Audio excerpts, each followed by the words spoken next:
Yangani huwa anatengeneza nyumba yake kwa muti.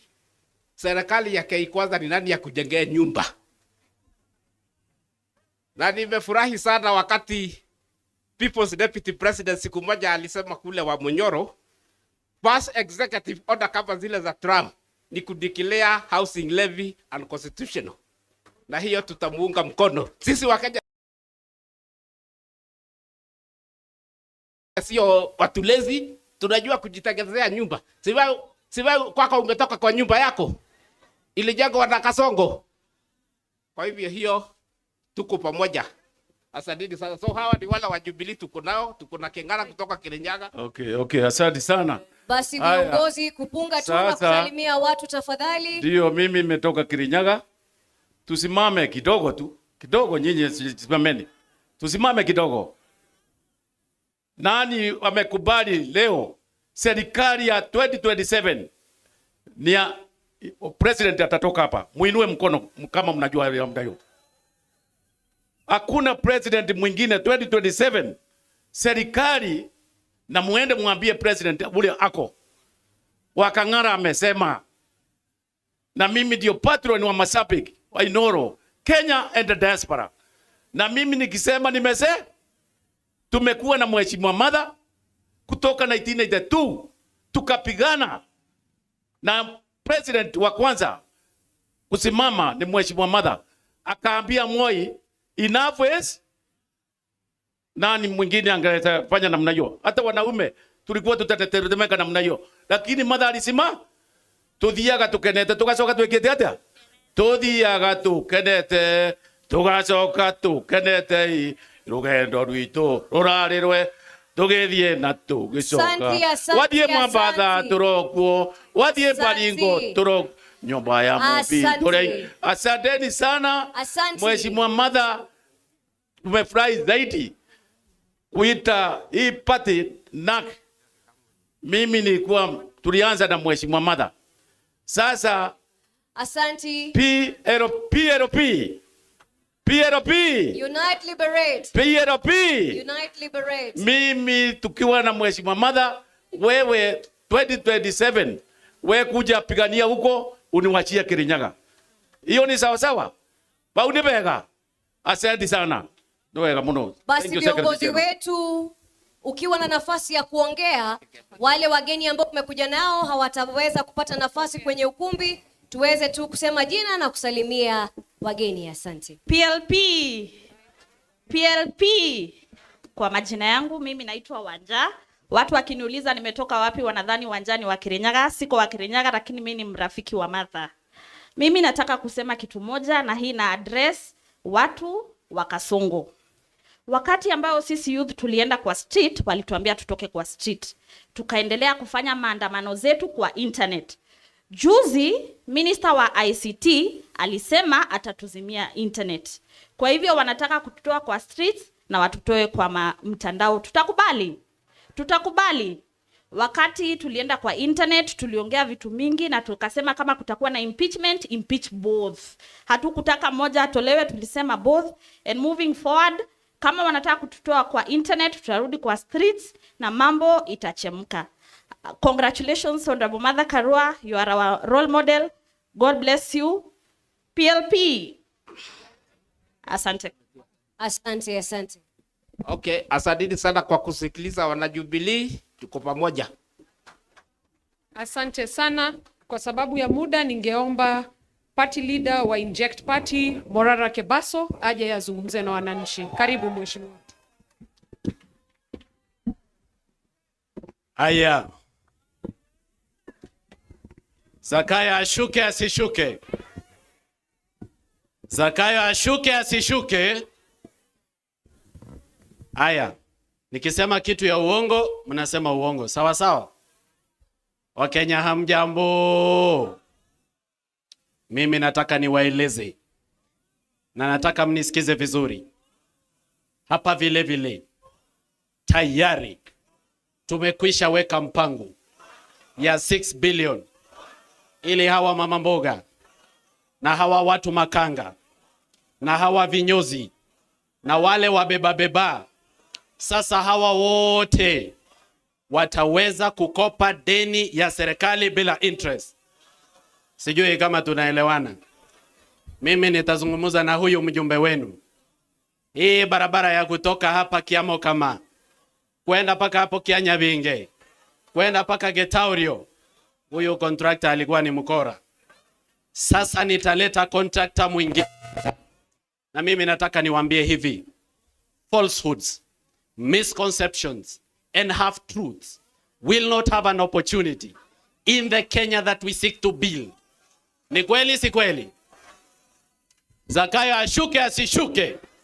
Ashuke asishuke? The Honorable Excellency Mother Karua, first let me congratulate you on this day and say thank you.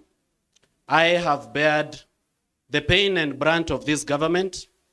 They have come after me. They have come after my family. They've even come after me with KRA. I've been arrested. I've been put in several police stations. But you have stood with me as my lawyer and my advocate. And I want to confirm to the people of PLP that I've never paid even 10 shillings. As our mother and our friend, we honor you and we honor your sacrifice to this country. We do not take it for granted that you've given your heart towards the liberation of Kenya. We as the young people are here to support you through that journey. I have had many speakers come up here and speak about the unity of leaders. That I agree. That as leaders we must come together. Kwa sababu lazima Kasongo aende nyumbani. However, ladies and gentlemen, we must remember that the problem of our country is beyond leaders. It is also a problem of society and culture.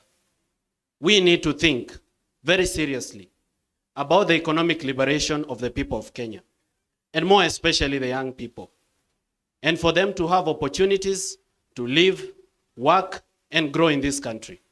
78% of our population is made up of young people. And out of that population, 6 million young people are looking for jobs, and they cannot find. The president that we have is claiming to have created jobs in the construction sector. Those are Mujengo jobs. Now, as you are very well aware, those jobs are temporary, and they are not permanent. Young people need dignified employment. The Cabinet Secretary for Labor, Alfred Mutua, recently I met him at the airport when I was coming from Mombasa, and he threatened me. And I want to say from this stage that he should return the 16 million shillings that he collected from young people as a promise to give them jobs in Saudi Arabia. He collected 50,000 from each of those young people, and to this day, none of them have gotten visas to go and work abroad. We should be very deliberate about creating job opportunities at home. Ladies and gentlemen, I stand here as a testimony that young people are very much interested in the leadership and governance of our country. And you, the young people, are listening to me. Today is a wake-up call to you, not just to be voters, but to stand up for positions of governance. You should not just complain. You should be solution finders. You are not enough to just be voters. You can be members of parliament, you can be senators, you can be governors, and you can be presidents. You can be the change that you want to see. And I hope to see that. My hope for the People's Liberation Party, which is PLP, is that it will give more tickets to young people to run for different positions. Na mimi Mheshimiwa Mother Karua Senior Council, I want to request you that these young people, you should waive the money that they need to pay for party ticket, so that young people get free ticket to stand up for leadership in our country. Mwisho kabisa, as I finish, I've had the privilege of touring this country, 32 counties in total. Na mheshimiwa, mimi nataka kuambia kwamba ile mambo inaendelea hapa ni wizi bila kazi.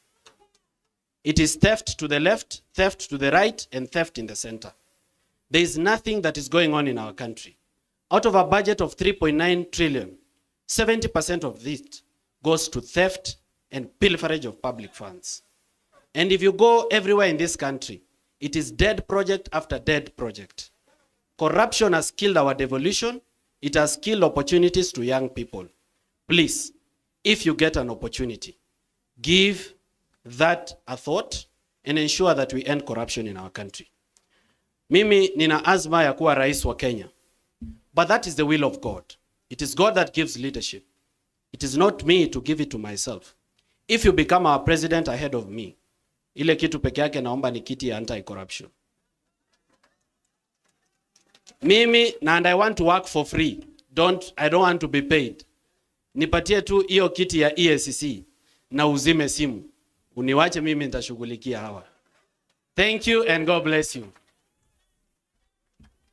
Thank you very much, Morara Kebaso. I would like to invite Professor Kivuta Kibwana. He did a very good job in the county government of Makueni, a living example of humility combined with excellence. Makueni alifanya kazi na sasa tunataka kumsikiza ili atueleze. Tumesema palipo wazee haparibiki. Asanteni.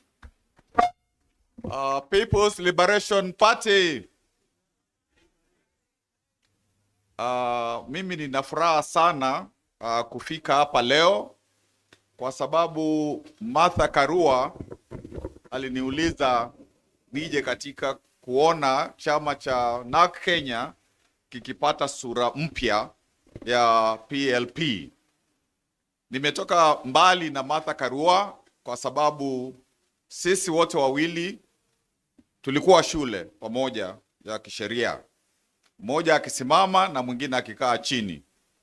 Kwa hivyo Martha akiniomba nifanye jambo huwa mwepesi kwa kubali. Na vile vile tulipoanza NARC Kenya nilikuwa kutumia lugha ya Wamunyoro shareholder.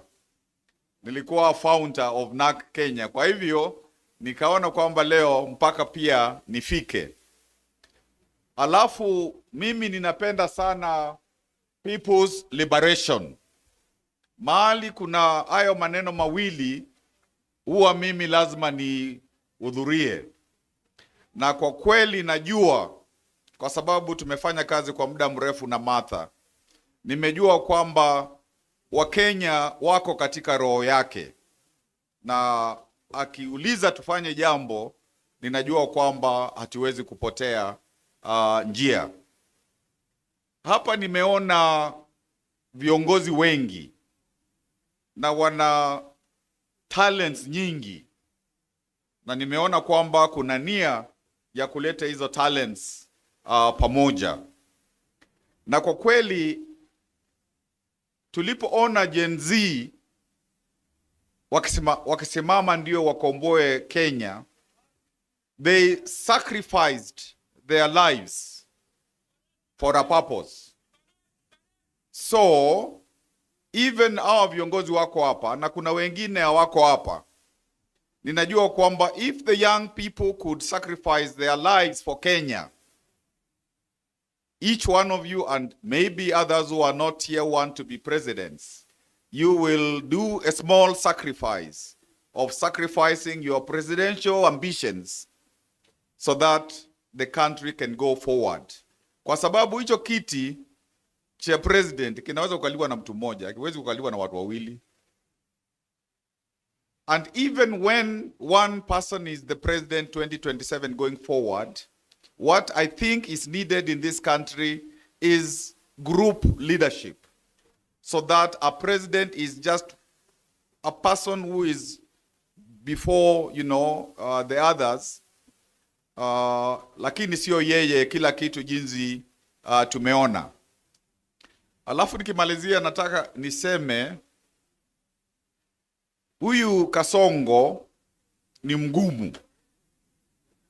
Na he is good at last mile politics. Kwa hivyo huyu ni mtu wa kupangiwa vilivyo. Watu wakifikiri ni mteremko, ana mbinu nyingi. Kwa hivyo ndio tusiseme tunafurahi, hiyo sio enough. Kazi itafanywa, inatakikana ifanywe. Na nimeona kwamba kuna new political capital of Kenya, mahali kunaitwa Wamunyoro, na ninaona kwamba tutaendelea kwa sababu ukiona watu kama akina Mukisa mtu ameenda inji zote za ulimwengu, ana marafiki wengi huko, anaweza to get a door, finished. Hata ndugu yangu Kalonzo, isipokuwa kuna wakati tunakuwa na shida kidogo kidogo, ana capacity ya kuwa, he has not been mentioned with corruption. Kwa hivyo hapo kuna jambo. Huyu mzee, that's a tough nut. Huyu ni mtoto wa Maumau.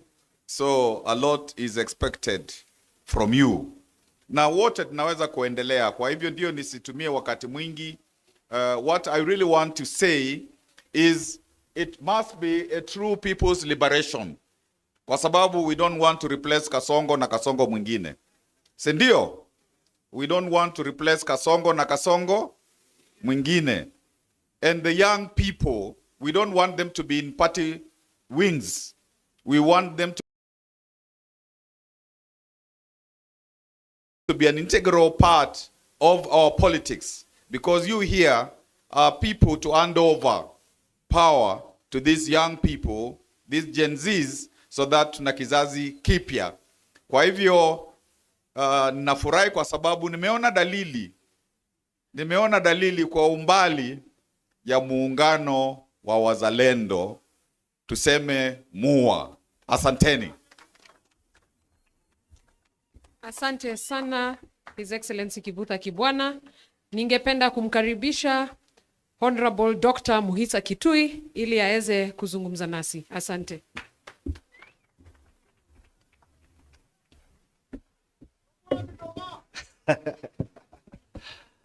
Mwenyeji wetu na tena mgeni wa heshima siku ya leo, rafiki yangu wa miongo mingi sana, Mother Karua, waheshimiwa viongozi vinara wa vyama mbalimbali, wazalendo wa Kenya, hamjambo. Mimi kwanza ni fahari yangu kusema wakati tunazindua mlongo mpya wa chama cha PLP, nilikuwa mwanzilishi party leader wa NAK Kenya. And the DNA of NAK Kenya as a party that is responsive to youth vibes, to new thinking, remains to inform my thinking about this country. Sitasema mengi sana. Kihistoria, na mimi nilihusika na harakati za ukombozi wa pili. Every liberation movement reaches an inflection point when the decisions of leaders are critical in deciding whether it is going to collapse or it's going to succeed. The best example we have is 1991. Kenyans were united in believing that Moi was to go home. You did not need to tell them any other reason why Moi had to go home. They knew he had to go. The problem was everybody wanted to become the new Moi. If you remember 1992 elections, because of a critical mistake we made in 1990-91, Moi remained president after winning 34% of the popular vote. We are approaching a similar inflection point. Across this country, you don't need to say very much to convince people that Ruto is a terrible disaster to this country. It doesn't take much intellectual effort to show that he's a bad hypocrite, that he's bringing shame to us by hosting Janjaweed, terrorists who are killing black people in Western Sudan because of pieces of gold. You don't need very much to show that a person who keeps praising his intellectual credentials and does not show any evidence of exposure to education in his utterances in public does not do scholarship justice. But you know, the problem for Kenya right now is how can we use this moment of the relaunch of PLP as an opportunity to get every one of us to say, I have partisan interests to grow my party. I have personal political ambitions to move forward. But I have greater ambition to be part of national solution that Kenya must be liberated from the yoke of Ruto more urgently than my personal desire for political office. If we can take that as our main message going forward, the dividends are very, very close to us. 1991, we had a problem. We did not have a mother to bring us together and say, our goal is larger than our personal ambition. But imagine, if this had happened 2 years ago, no boys would have been picked from their homes in Kondele and their bodies found slaughtered by guns. No youth would have been shot on the streets of Nairobi and became statistics in mortuaries with impunity. Just what Rai will not have been abducted and be told, you withdraw this case or I'm going to kill you or expel you. Today, the blood of Gen Z, the fate of investors, the aspirations of our nation call upon us to be genuine in our determination, take shame off our nation, return humility to leadership, and find a higher calling that national liberation is more important than your personal political ambition. Thank you very much. Thank you very much, Honorable Dr. Muhisa Kitui. I would now like to invite Senator Richard Onyonka to come and address. He's done a very good job to inject. So tukaribishe Senator. Thank you.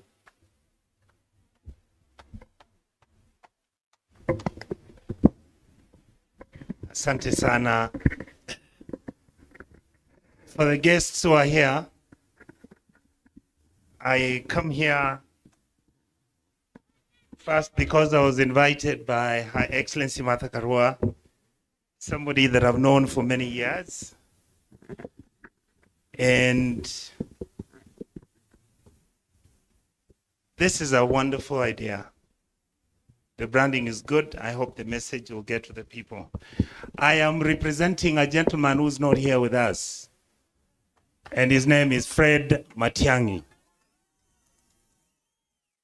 He sent me to come and tell his colleagues, Honorable Kalonzo Musyoka, Honorable Gachagua, Honorable Martha Karua, Honorable Eugene Wamalwa, my brother and my friend, Honorable Morara Kebaso, Honorable all the people and the teams that are here, I want to say thank you. Wanjigi, oh God, you are a serious Kenyan. We are very, very proud of you. I want to say 2 words. We have a country where our budget now is 4 trillion.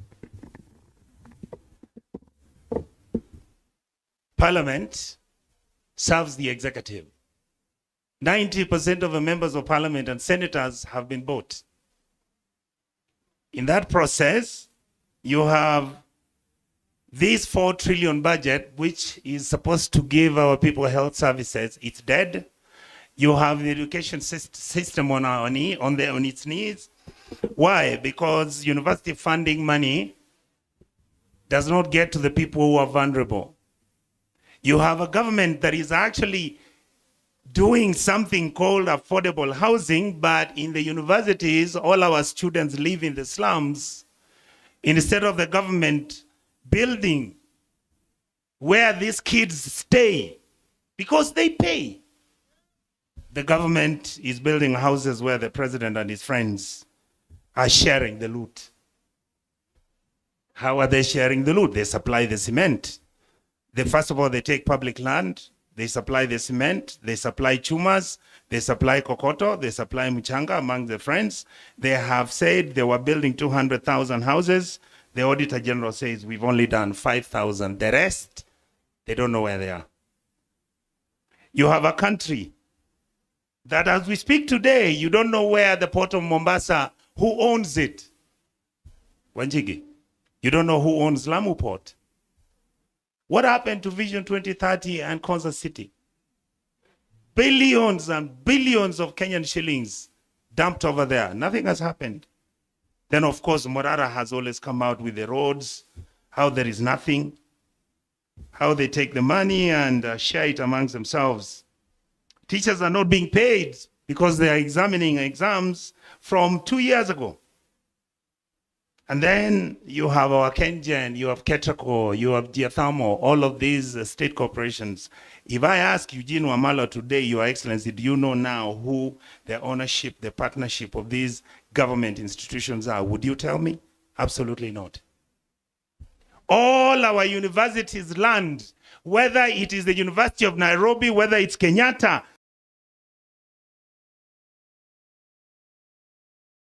whether it is Moi University, Eldoret, is being allocated, shared amongst the people in government today. The houses where university lecturers have been staying around here, including across the street, they have already transferred the titles.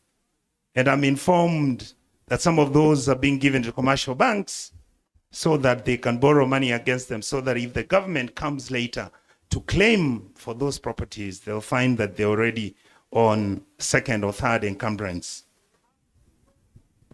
Then you have a matter where if you're a country that you are not willing to accept criticism, you are a president and you think that you are going to take people like me, you are taking young Kenyans and you're killing them. And right now, some of them are being killed in a stadium in one of the Western province county governments. That is the information I got last night. They are taken there at 2 o'clock in the morning. And the bodies are picked at 7 in the morning in trucks. What have we become? What state are we? Honorable Gachagua, you talk about how they may want to kill you. All of us can be killed. Please, if they kill me, come for my funeral. Because I'm not going to stop talking about these things. I will not. And if they offer the money, I will not take it. I will not. It has reached a country where all of us now must begin to interrogate ourselves and ask ourselves, lest we forget like I heard my brother talk about, lest we forget every single thing that is going to happen to any of us can happen to any of you out there. So finally, I want to tell the leaders on this table, Honorable Kalonzo Musyoka, don't be like these people if you become president. Rigiji, don't be like these people. Honorable Eugene, the country needs you. So don't come and take over power and start sharing the loot and behaving as if this country doesn't need support. We are mistreating our most vulnerable people very unfairly. We take their money, we misuse it. We don't take money to schools for capitation. We leave children becoming like beggars. Young people in this country are being promised to be given jobs out of the country. Hell no, there are no jobs out there. Trump is saying, go back to your countries. And then we are busy looking at ourselves as if there's no problem in our country. There is a problem. It needs people of dignity, people of integrity to stand firm so that we can change this country, so that tomorrow we live a country that everybody can be proud of. Honorable Fred Matiang'i is finishing his work in the next 1 month. He will be here to join you. He wishes all of you the best. He hopes you will give him an opportunity to serve as president. But if he doesn't become president, he is willing to work with you and support whoever that this group will pick as a presidential candidate. Thank you so much. And God bless you. And finally, I want to say this. Rigiji and the team, come to Kisii. We are waiting for you. PLP! PLP! PLP! Kiboko yao. God bless you all. Asante sana, that was quite deep. So I hope mumeweza kufikiria maneno haya yamesemwa. I would like to invite the Honorable Eugene Wamalwa, Party Leader DAPK, aje azungumze nasi.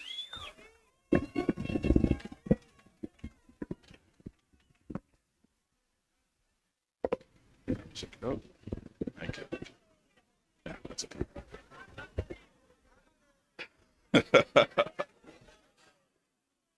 Naona kuna majeziko na ile musangarire. Rigiji mwenyewe ako hapa atawapa hiyo story. Na msiseme hey. My big sister Martha Karua, may I congratulate you and the entire leadership of the PLP for this historic occasion. And may I also congratulate you for the successful launch of this great party. It's a party that has great history. you've been told by my big brother Mohisa Kitui the history of NARC Kenya. Many of you Gen Zs probably will not remember this history, but it is where we started as a people when we came together to bring about regime change of a regime that had been in power for 40 years. The Nyayo regime, the KANU regime. NARC was a coalition of many parties that came together to achieve that. Before that, they had failed twice to remove Moi from power. In 1992, they were divided when Kibaki, Matiba, Jaramogi were all running separately. They lost to Moi. In 1997, wakati marehemu Wamalwa kijana, Bi Charity Ngilu, Raila Amolo Odinga na wengine walisimama kura, walipoteza tena 1997, Moi akipata 36% of the vote. So almost 70% of Kenyans rejected him. But he made his way. 2002, we learned our lesson. And amongst the leaders who are there today, I'm proud that Martha Karua has led us here and brought us together to start this journey again. Are you ready to travel this journey? Amongst those who are there with my big sister Martha, we had His Excellency Stephen Kalonzo Musyoka. We had Dr. Mohisa Kitui. This was the team that came under NARC with Kibaki and Wamalwa, and they were able to form the government that brought a lot of change, that transformed lives, that gave us a new constitution in 2010, that gave us Vision 2030, that has guided our national development for all these years. This was the team that changed Kenya.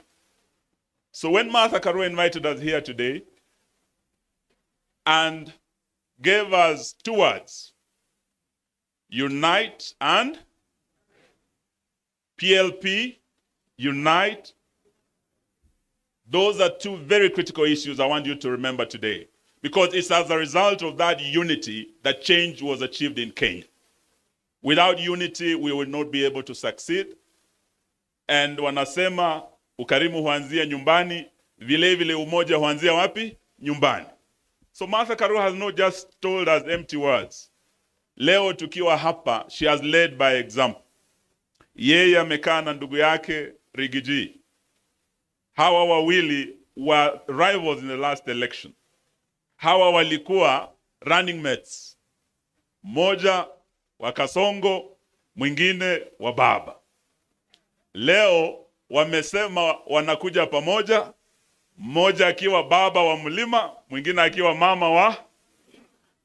So Martha, you have led by example. Having Rigiji here, going to his home, and I'm told you've been Wamunyoro to bring the mountain together. You have led by example. We congratulate you and we're terribly proud of you. For the young people today, the message of unity is not just about parties, not just about these seasoned politicians, party leaders and political parties. The unity that made us succeed in the first liberation was across generations. We had young Gen Zs like Dedan Kimathi who paid the ultimate price. But we had old men like Jomo Kenyatta who came together and formed the first government. That was the first liberation. In the second liberation, we had young Turks like Mohisa Kitui, James Orengo. They were very young.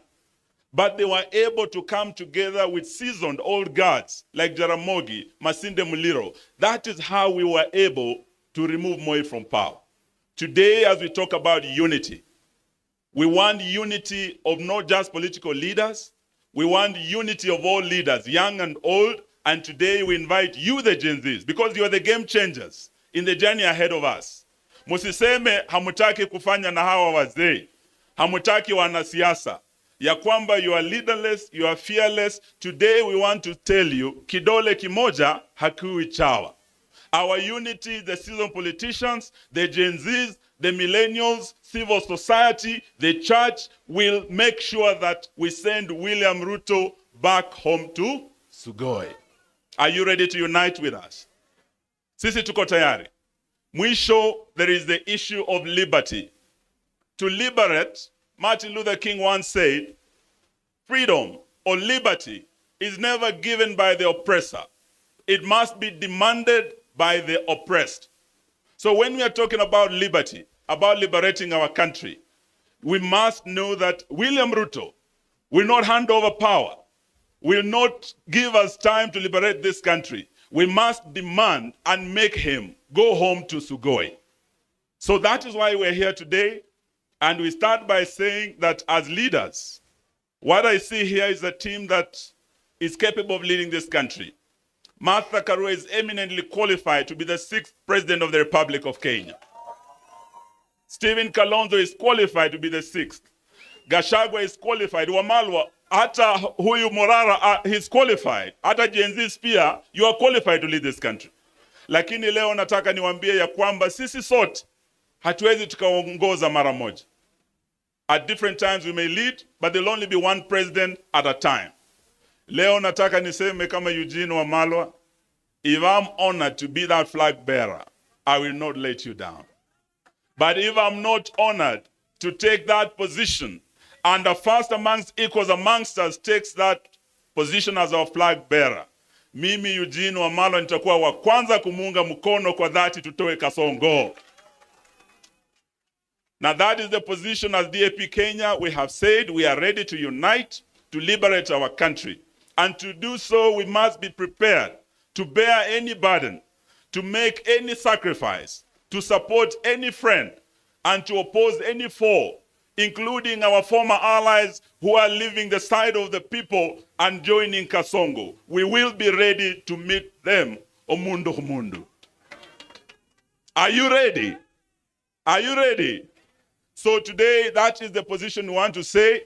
And as my good teacher, Professor Kibwana, has said, if the Gen Zs who started the liberation on the 25th of June were able to sacrifice, they were able to pay the ultimate price, who are we not to sacrifice?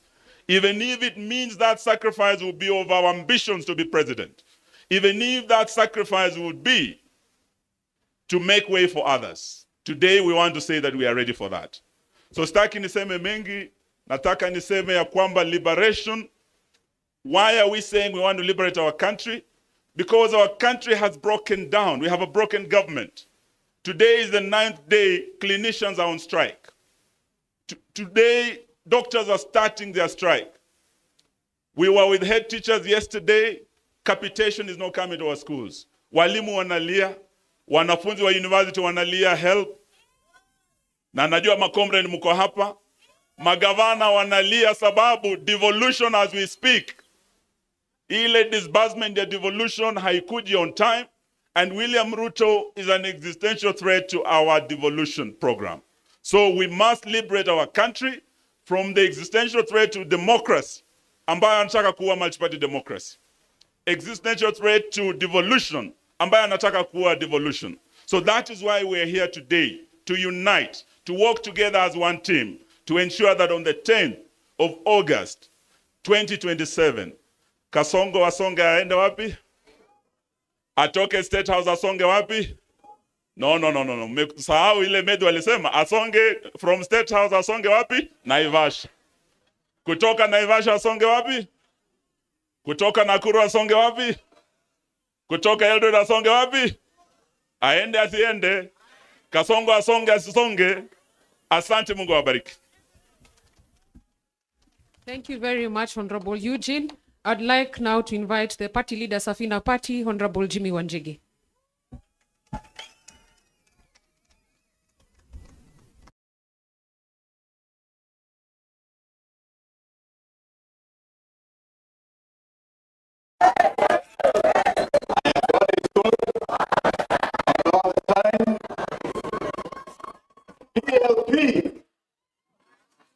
PLP. Kwani muko na njaa? Leo ni siku ya PLP. Hata mavazi yangu unaona ni ya PL. My dear sister Martha, my good friend, tuko hapa kwa ajili ya wewe. You have been a source of courage and excitement to us. You have been a source of friendship to us. You have been there when this country needed heroes. You have been there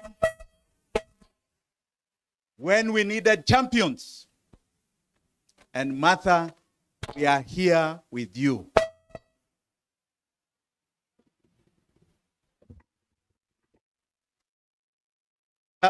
Martha, we are here with you. Wa viongozi wote ambao mko hapa, yangu yatakuwa machache.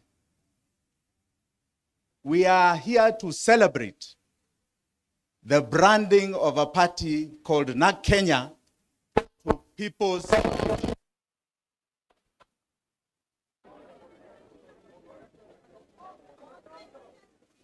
to People's Liberation Party. Munanisikia sasa? Munanisikia vizuri? And Martha has recognized ya kwamba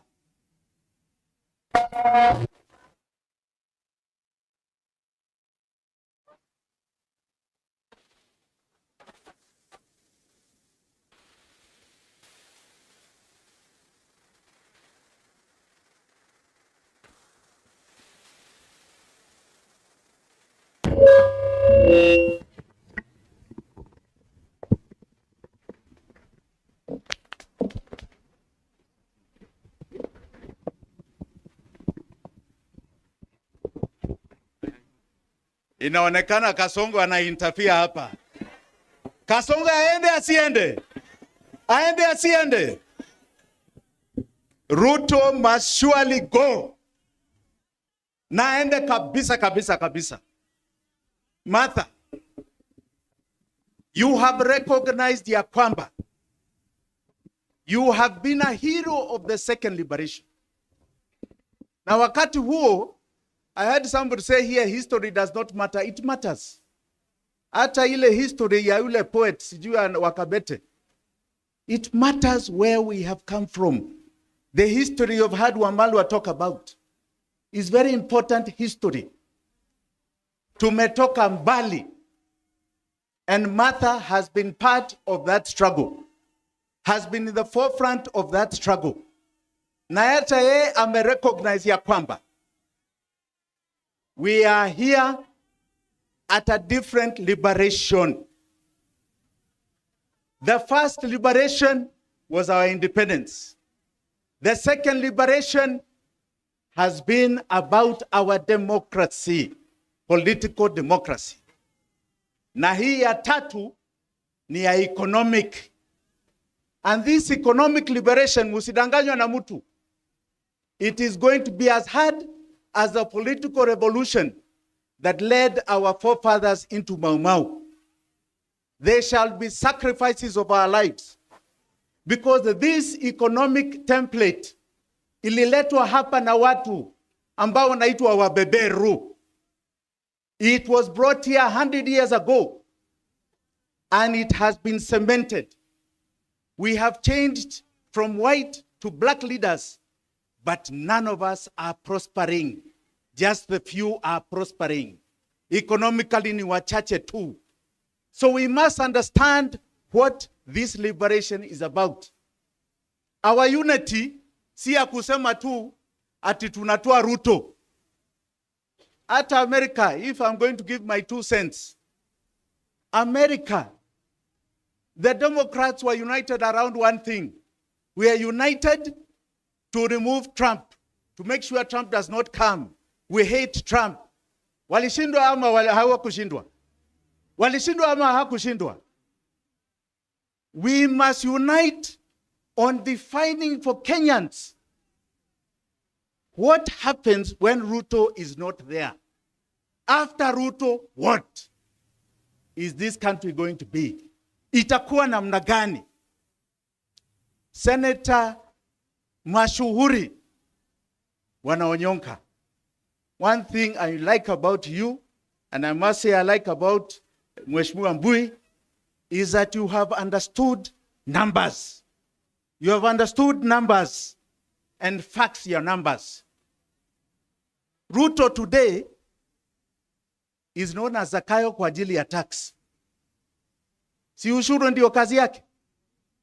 Atumalize. You must ask yourselves why? Why? Being a thief is only one aspect. The budget that Senator Onyonka is talking about, 4.2 trillion, ambao iko kwa bunge saa hii. 3.2 trillion ni recurrent expenditure. Si ya development, ni ya kukula. Na ukiangalia hiyo 3.2, 2.2 inaenda kulipa madeni. 2.2 inaenda kulipa madeni. 400 is needed for operations za serikali. 500, 600 ya salaries. Unakuja sasa kwa madeni. Because we will not get more than 2.8 trillion revenue. Kuingia kwa madeni, you're borrowing for counties. You're borrowing for the little development you can do, which you cannot do. So hata tukiwa hapa, tukisema tutatoa ushuru ni sawa. Tutalipa deni namna gani? Na deni ni 70% ya fedha zetu. 70%. Na itakuwa hivyo mpaka 2036. Mwaka huu 1.9 trillion deni. The next financial year 2.2 trillion deni. The next financial year 2.4 trillion deni. If we do not understand hiyo deni ilikuwa ya nini, and that we are going to solve that problem, hata sisi tukiingia kwa hiyo kiti ya urais, tukiingia in 3 months mtakuwa nasema tuondoke hata sisi tuwe kama Kasongo. So we must be united on solving the problem, the real problem of this country. Not just to say we are united. There were people who were united before they told us freedom was coming. Iko wapi? Iko wapi? Ilikuja. And today they are here with us because they were cheated. Because they were cheated. There were others who were told, like my dear sister, that there is a liberation coming from Raila Amolo Odinga. Leo Raila ako wapi? Na ni rafiki yangu, ako wapi? Ako wapi? The two deputies are united here, na wao wako united kule kwingine. Let us be careful about this unity. It must be about framing the questions of the people of Kenya. Na Gen Z mulifanya kazi last year. Mulifanya kazi. You changed the politics of this country. June 25th, mulimaliza Kasongo. But you also finished the politics ya kienyeji. Mulimaliza hiyo ya kienyeji ya zamani. You are now in the politics of Dodge. Dodge, kama Americans wanasema. Kuna mjaluo aliniambia hiyo inaitwa donge. Dodge ya Elon Musk is where you are. You are changing the fabric of our politics. Do not stop. You are today, you are tomorrow, you are the day after. Asanteni sana, God bless you all.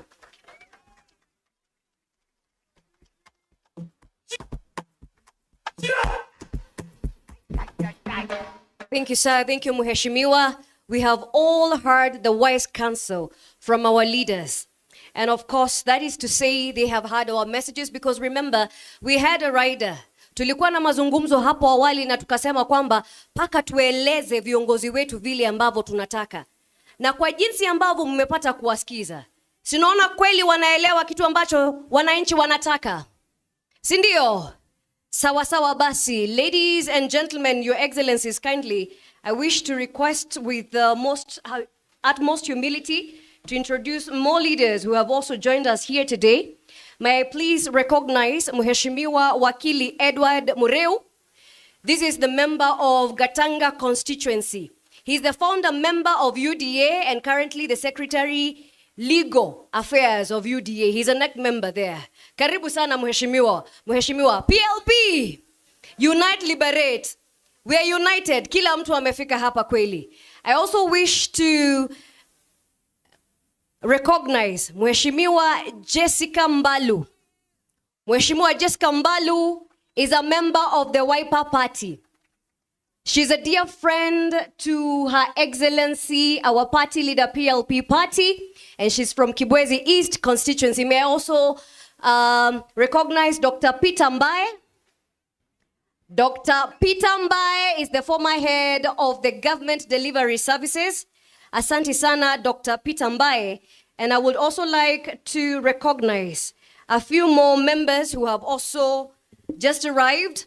We have Mureithi Kangara. We also have Honorable Muiruri. He's a founder member of the NAK Kenya party at the time. 2 decades later today, we are unveiling, we have a new party, PLP. We have Patrick Kinyori. We have Caesar Wanjao. We have Kibe Mungai. We also have Professor Naituli. We have Mama Betty Murungi.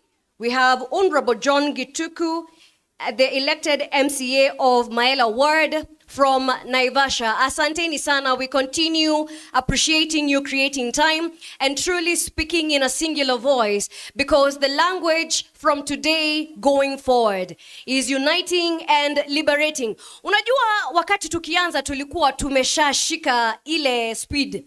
Mimi sioni kofia zetu, maua yetu. Iko wapi? Iko wapi? Bendera ya Kenya naona inapeperuka juu kabisa. Safi kabisa maua. Nilisema tutafute nafasi chini ya viti vyetu. Kuna zile placards ambazo zinaonyesha chama cha PLP kinasimamia nini. Basi tuchukue hizo. Kwa wakati huu ningependa kumpa nafasi hii Mkenya daima. Iwapo kuna Mkenya daima halisi na halisia ambaye tunamjua, basi anaitwa Eric Wainaina. Wangapi hapa wanamjua? Jamani, hapa wangapi wanamjua? Tunamjua Eric Wainaina? I have the absolute pleasure to invite him. And remember, we say there's so many ways to contribute to the welfare of this country. And this gentleman, Eric Wainaina, has done so through art. We are not limited to how we can contribute. Eric Wainaina, please. Floor is all yours.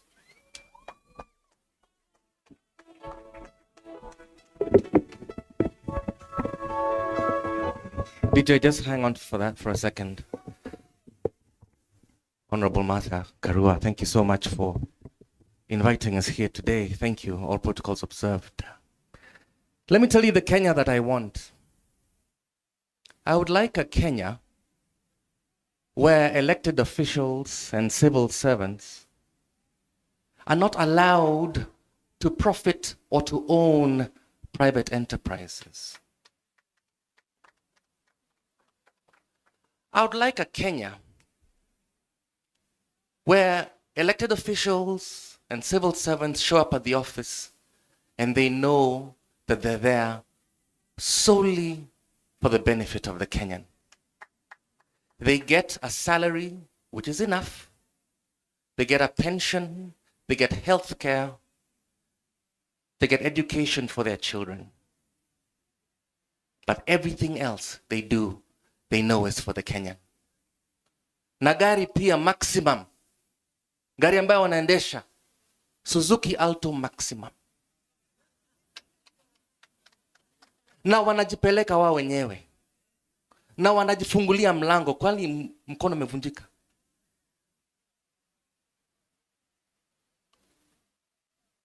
Kwa uchungu na mateso, kwa vilio na huzuni, tulinyakuliwa uhuru na vijana wa Gen Z.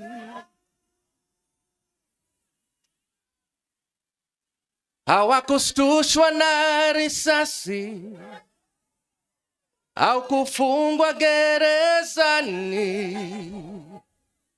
Nia yao ukombozi. Thank you, brother. Kuvunja pingu za ukoloni. Naishi na tumaini najitolea daima Kenya, hakika ya bendera ni uthabiti wangu, nyeusi ya wananchi na nyekundu ni ya damu, kijani ni ya ardhi, nyeupe wa amani.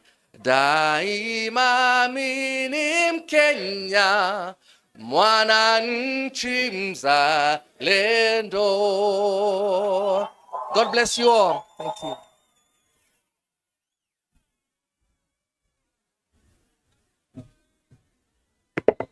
Asante sana Eric Wainana. Ujumbe upo nyumbani, sio? Daima mimi nini? Daima mimi nini? Let me see us wave our Kenyan flag up and high. Wave our Kenyan flag up and high. Daima nini? Asante sana. Eric Wainaina is also known for his heat. Inchi ya kitu kidogo. Na basi party leader wa Injector amesema akipata nafasi pale EACC atafanya kazi vilivyo. Asanteni sana. Ningependa sasa kuchukua nafasi hii ni mualike SG wetu, the Secretary General wa chama cha PLP, ili aweze kutuongoza kwa awamu inayofuatia. Awamu bila shaka sisi tumekuwa tumengoja kwa hamu na gamu jamani. Asante sana SG, karibu. Asante sana, asanteni sana kwa uvumilivu wenu. I'd like to invite my boss and party leader, the Honorable Martha Karua, so that she can introduce the remaining speakers. Asanteni. Anguka now, check it. Anguka now, twende down low now. Stand up to your feet, mikono juu alafu click. Tuliza pesa alafu one leg. Anguka now, one leg. Anguka now. Anguka now. Asanteni, asanteni. Tutaanguka nayo bado. PLP. Unite, liberate. Tuko hapa to unite and liberate. I will start by introducing my international guests. I've been called because the MC may not know them as well as I do. And we have in the house Dorothy Semu. KC ni kiongozi wa chama cha ACT Wazalendo kutoka Tanzania. Dorothy, come to the podium. As she comes to the podium, this is the Purple Party of Tanzania. Wakanialika mwaka jana niwe mgeni wa heshima during their National Delegates Conference. Tukaona hapo party bendera za papo zimepeperuka, tukapendezwa, tukajua mambo yao ya term limit ya kiongozi na viongozi wa chama. Tukaiga mfano wao sababu there is no need of making a new wheel. You actually replicate what is good and you copy from each other. So this is a sister party from Tanzania. Wale wanajua ACT Wazalendo, Dorothy alichukua ushukani March of last year from Zito Kabwe, then KC. Sasa Dorothy ndio kiongozi wa chama. Hawa ni wapendwa wetu, tunasimama kwa msingi wa kutetea haki, sio kwa nchi zetu peke yetu, lakini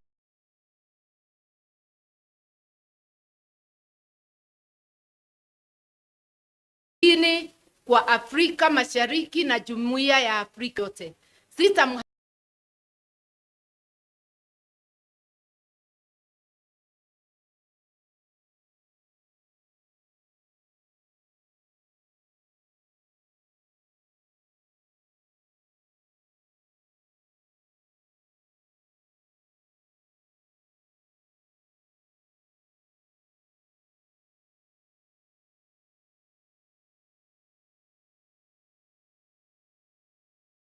umehadithia zile And my heartfelt congratulations to you on this bold, visionary rebranding initiative of your party.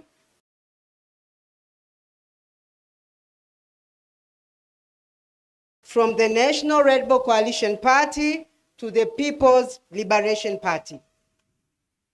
Your transformation is not just a change of identity, it's a reaffirmation of your commitment to unity and liberation.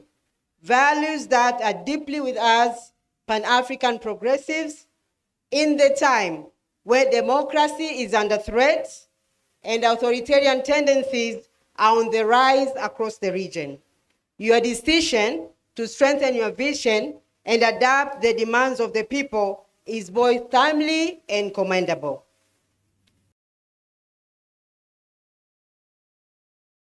Solidarity is our strongest weapon. As progressive forces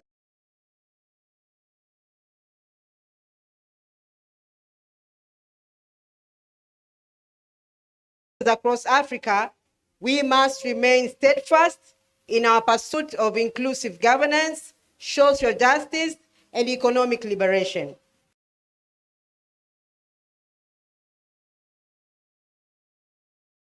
The fight for a democratic, just, and prosperous Africa is that one required unity beyond borders. The challenges we face, be it political repression, economic inequality, or shrinking of civic spaces, demand that we work together, learn from one another, and support each other in shaping a better future for our people and the generation. ACT Wazalendo, in its foreign policy, believes in the power of regional collaboration.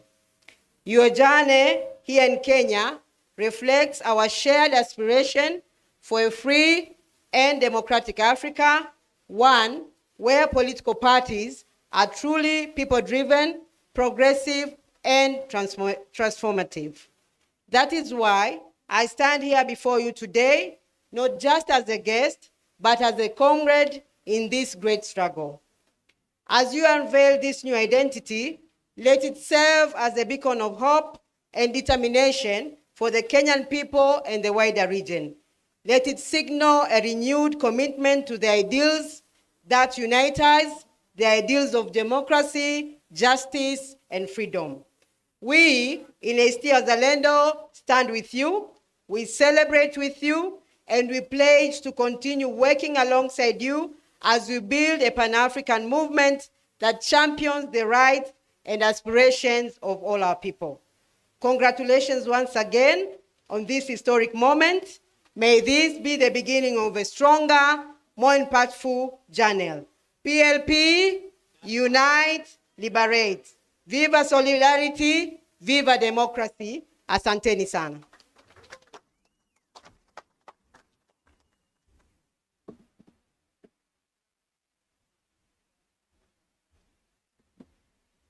Thank you, Dorothy, Casey. And now it is my pleasure to invite the Lord Mayor of Kampala City. The Lord Mayor, Erias Lukwago, is an advocate of the High Court, and it is under his chambers that I practice and lead the team in Uganda. Apart from that, the Lord Mayor is also the president of a party known as FDC Katonga, which is the party of Kizza Besigye. So he is here in his various capacities. He is a very serious lawyer, a very good lawyer. The way they have conducted the case, and some of you have seen him on the internet, huyu ni moto wa kuotewa mbali. Karibu sana, Lord Mayor. In Kiganda, Omulodi. Thank you, my dear sister, the Honorable Martha Karua. In fact, that is a household name there, and she has perfected it, Omulodi. Your Excellencies, my senior brother, Rigiji, Your Excellency Kalonzo Musyoka, and Eugene Wamalwa and others who are here, the principals of different entities, and my dear sister Dorothy here from Tanzania, all of you members of PLP. PLP? PLP! Well, I'm equally honored to be here, to be part of this historic moment as you unveil this new platform. I bring you warm greetings from the people of Kampala, my colleagues, all the progressive forces. They send you warm greetings, Honorable Martha Karua, and all of you, the people of Kenya who are determined to champion the cause of change. We salute you all and congratulate you on this great milestone. In the same vein, we do wish to convey our profound gratitude to the Honorable Martha Karua for standing with us, the people of Uganda. Ladies and gentlemen, I am speaking for millions of Uganda there who admire the courage, the determination, the steadfastness of Honorable Martha Karua here. The passion she has, the commitment she has made, standing with Dr. Besigye all through, and all political prisoners back home in Uganda. Thank you very, very much, Martha Karua. You recall Dr. Besigye was kidnapped from here on the 16th of November. And he was, was taken in a military facility where he was detained for 3 nights. And subsequently, he was arraigned before the General Court Martial with a litany of serious crimes, which invite a sentence of death. And Martha Karua took a vow and said never to happen, that because the regime in the Kampala of Mr. Yoweri Kaguta Museveni and his family, because we were faced with the family rule, with his son as the CDF commander-in-chief of the defense forces, with his brothers, with his wife. So it's a family rule. And they had vowed to take Dr. Besigye through a perfunctory trial in the General Court Martial and execute him. The son said on the 9th of June, that's when Dr. Besigye would be executed. Martha Karua took a decision and said, never, that will never happen. And we set on a course to dismantle the General Court Martial. I'm bringing you good news. With the stewardship of the Honorable Martha Karua, we have finally brought down that tool of oppression, the weapon of persecution. It has been combined the efforts, and she has moved it to all the institutions. She literally caused the tremor in all the institutions in Uganda. We thank you very, very much. Now, a call, as I conclude, a call to all of you here, the principals, the people of Kenya, and all of us. We need to tackle the problem from the source. This issue of kidnaps, I heard some member of parliament here say that Kenya is now the capital, not Nairobi, Kenya, the capital of kidnaps in East Africa. But the cradle is Uganda. The patron of autocracy, the patron of dictatorship, the patron of oppression and suppression, repression, is none other than General Yoweri Museveni. That's where all the problems are coming from. And I must commend the Gen Z during Mandamano who paid a visit to our embassy here. Thank you. You paid a visit, a courtesy visit. Please, it was a courtesy visit. But it was a serious one. And it sent very powerful signals back in Kampala. And the same problem emanating from Uganda, it is spilling over. Now in Tanzania, in DRC, again our headquarters, our embassy was attacked, was invaded. And the people of DRC are wondering, Uganda, our second forex earner after coffee, is gold. Our second forex earner, our second major export is gold. But we don't have gold mines in Uganda. And How can this happen? So in DRC, they are crying. South Sudan, they are crying. Kenya here, we got shocked. And this is my call. We got shocked. Notwithstanding the fact that Martha stood with us and all of you people of goodwill, the government demonstrated an iconoclastic attitude towards this problem. Yet Besigye was kidnapped from here. There was no official statement to condemn the act of rendition. Up to the present moment, it has not been made. And remember, Museveni's son had warned Kenya that one day I will invade Kenya. Indeed, he abused the territorial integrity of Kenya, crossed over to riverside here, kidnapped Besigye, and took him back without even going through immigration.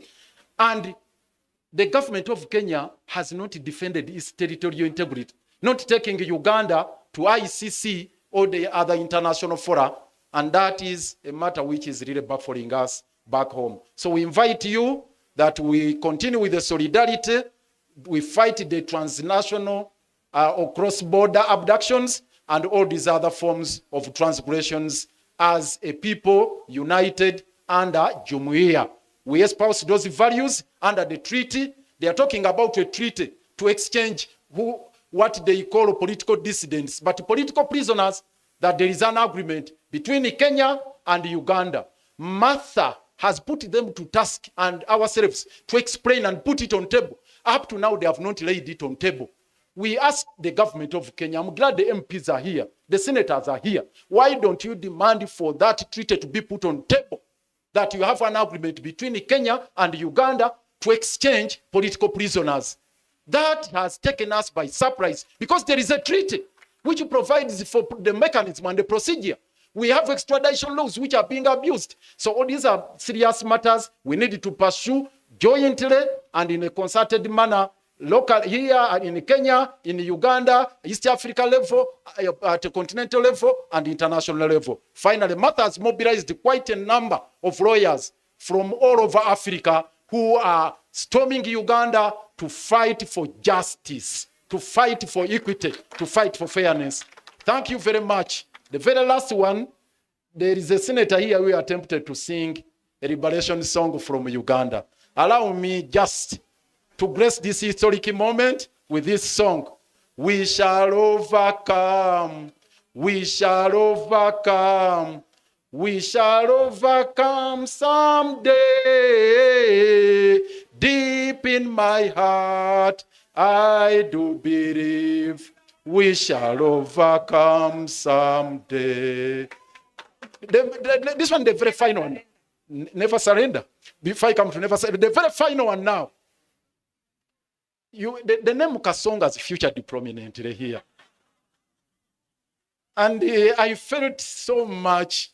I mean, I don't know, I can't even express the kind of emotions I felt. But I thought I would be doing injustice to you if I didn't share with you this liberation song. We don't have copyright for this. This is Museveni's song he came with from the bush, but it's a good one. Listen to it. Siku moja peke tutaona Kasongo anafunga muzigo na kurudi nyumbani. I'm not good at singing, but let me repeat it.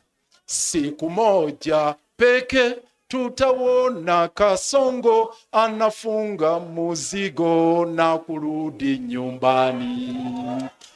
Thank you. I think he did not sing the real liberation song, which we sing in court, and sometimes Dr. Besigye opens it when the court, especially when the court martial was rising. This song is just to say we never surrender, and it's not to surrender to oppression, to injustice, to anything. Never, never, never surrender. Never, never, never surrender. We will never, never, never surrender.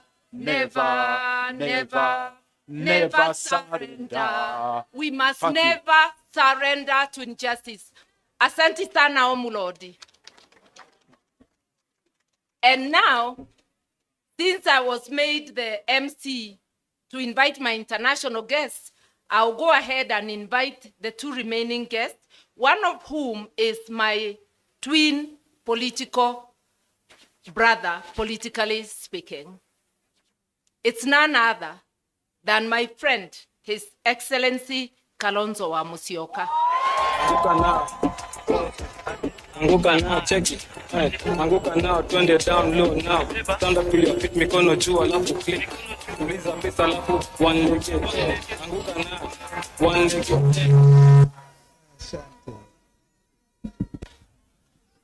Wow.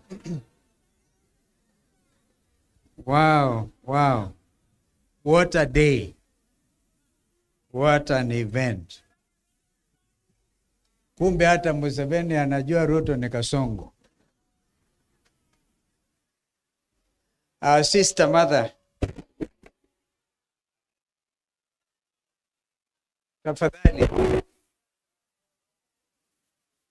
Kama mna shida muache. I can use the other one. Okay. Okay. I think they're okay. They're okay now. People's Liberation Party. Oh yeah. The call is there. Unite and liberate. People's Liberation Party. Unite and liberate. Wakenya hoye. Jumuiya ya Afrika Mashariki hoye. Nitakuwa mfupi sana kwa maneno. Dada yangu Martha, asante kwa mwaliko wako. Ndugu yangu Rigiji, ndugu yangu Eugene, my party leaders, it's so nice to see you, Jimmy, and good on numbers. Thank you, Mukisha.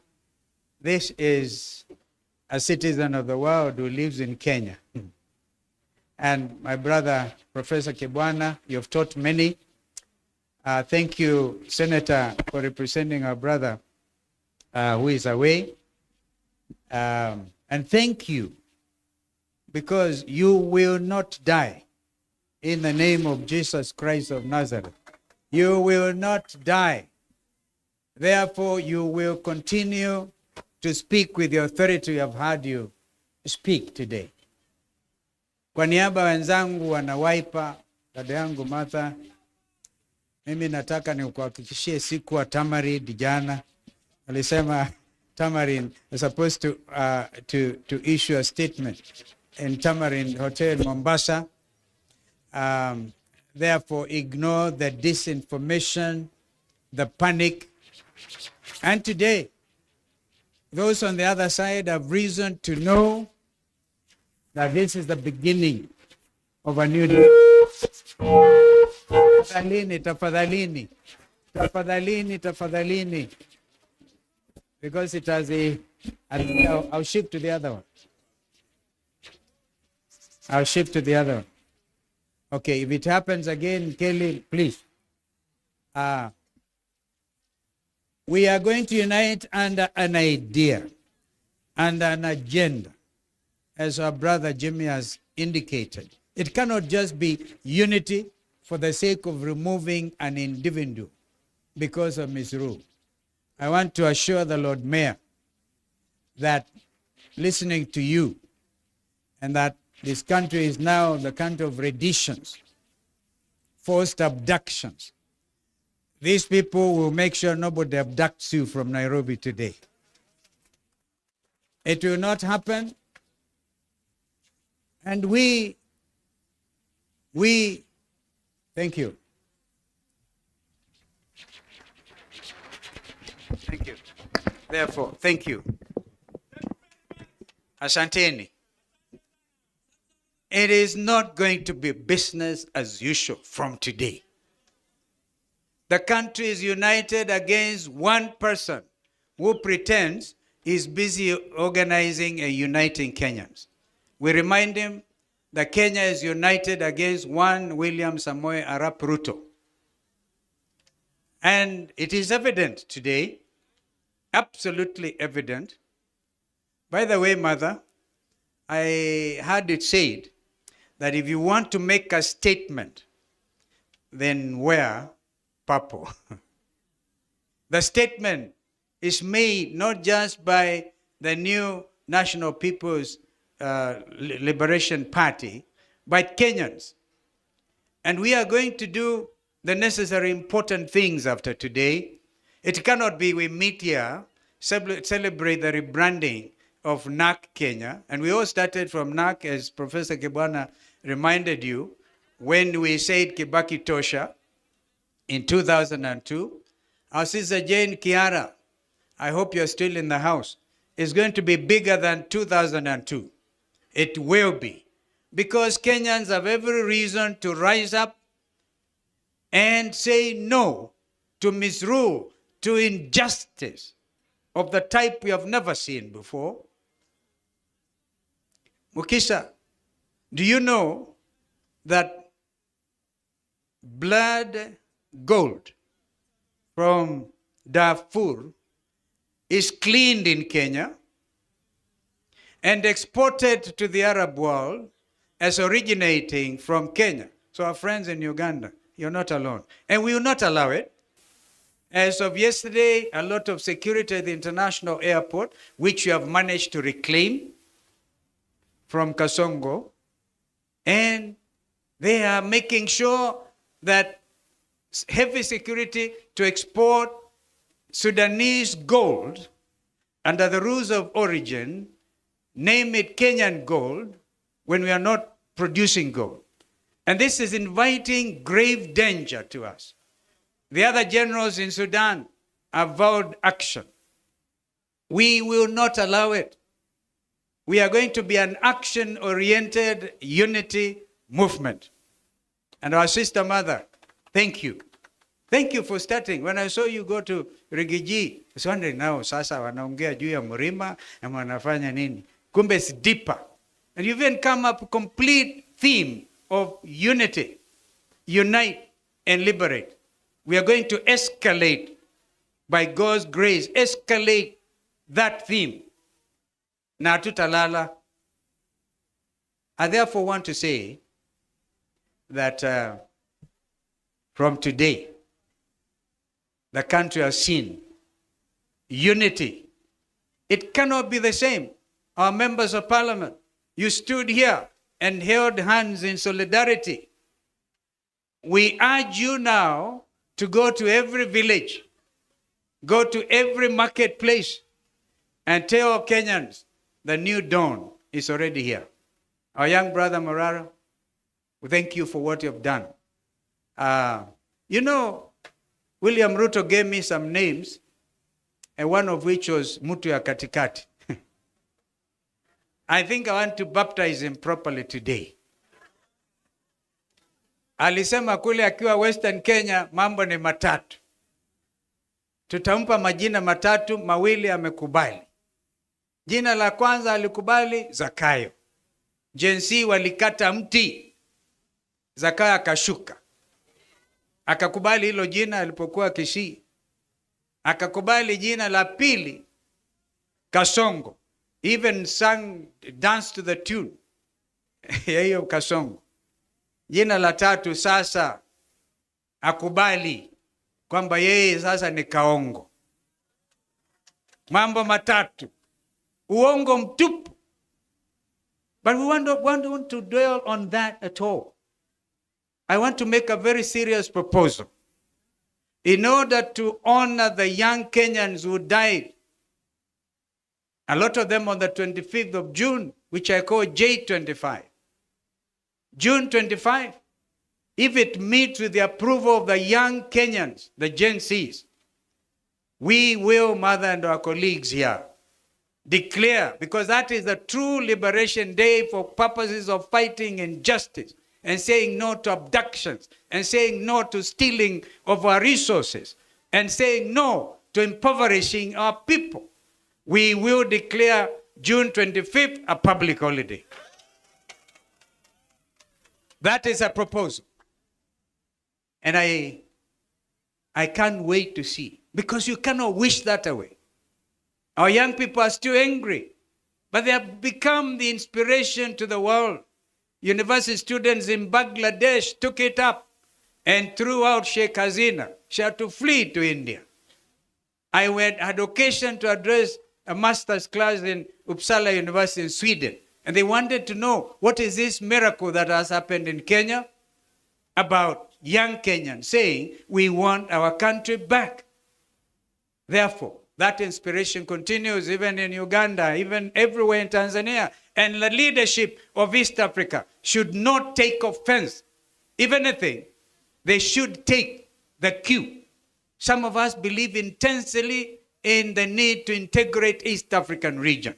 I was there with the Jakaya Mrisho Kikwete and others, working with Rugunda, working to reinvent East African community, which we did. And therefore, when we sing our East African national anthem, amazing, sweet song, we have to live that spirit. But before we do so, each of our member countries must liberate themselves. We want to give you assurance that as People's Liberation Party. Do you know the Kiswahili version mother is ukombozi? Ukombozi umefika. It is not going to be easy. For a start, Gen Z, please vet every applicant who wants to be a commissioner for IEBC, the newly to be reconstituted IEBC.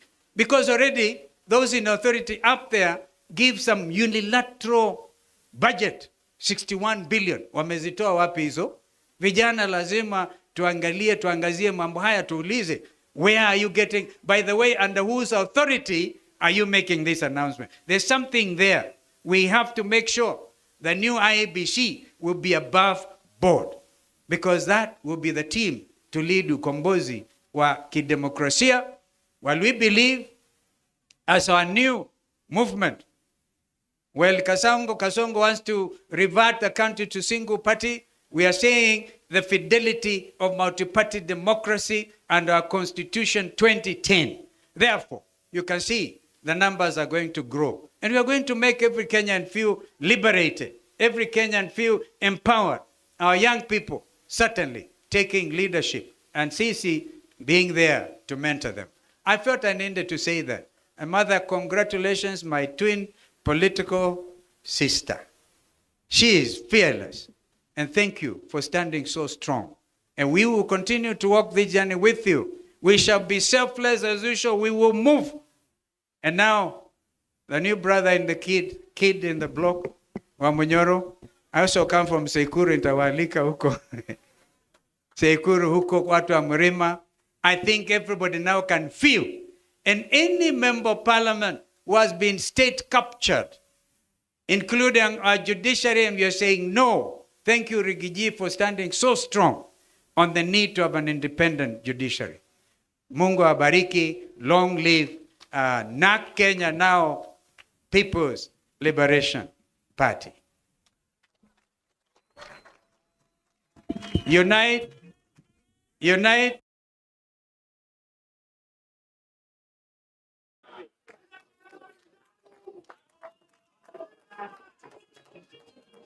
Sana, my twin brother.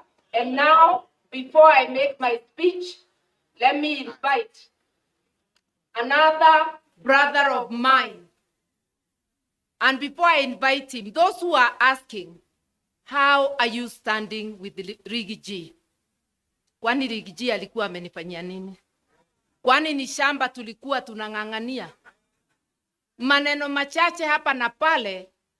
And today, he's a man committed to help Kenya fight against oppression. He's here as one of us. This is not a time for division. This is not a time to point at your brother, your sister.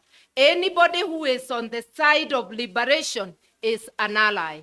I therefore invite my brother and ally, Rigi G, His Excellency, the second Deputy President of the Republic.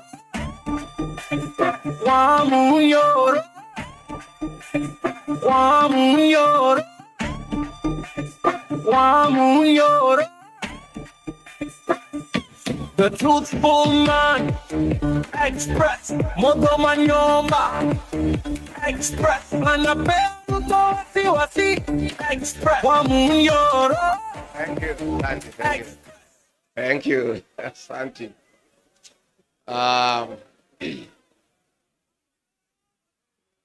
My elder sister, the Honorable Mother Wangari Karua, the Iron Lady of Kenya's politics and senior counsel and party leader of PLP, Your Excellency, former Vice President, the Honorable Kalonzo, party leaders present, senators, members of parliament, and members of PLP, Hamjambo, PLP,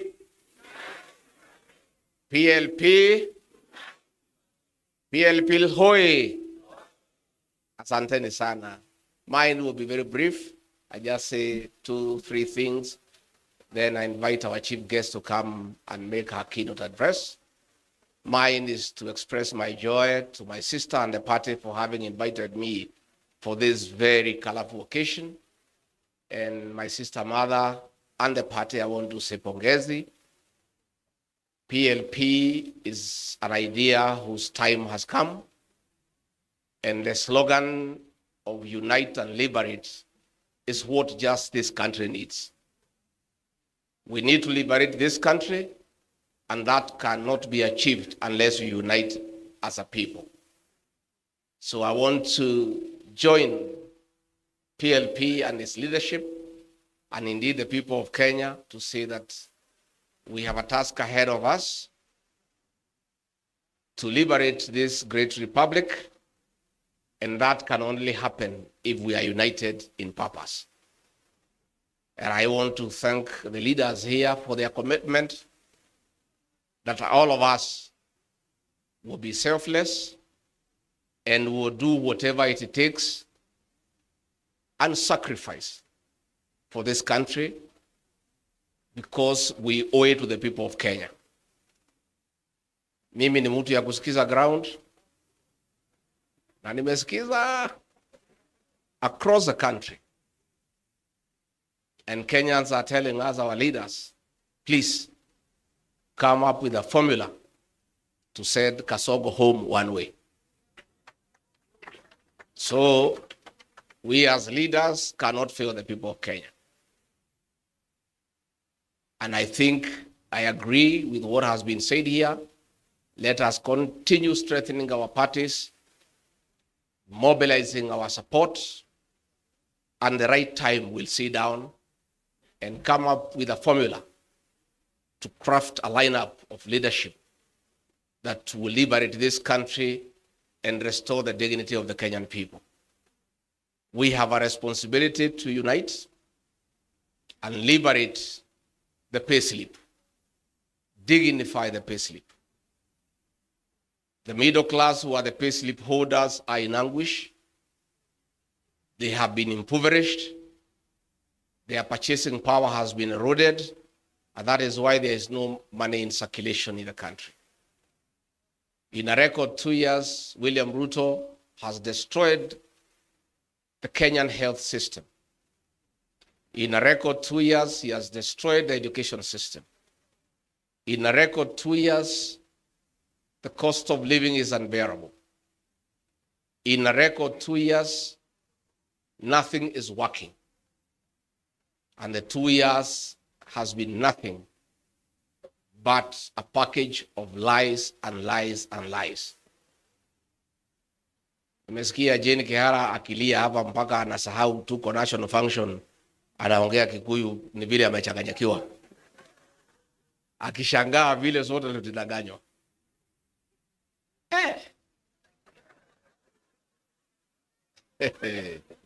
Hii jamaa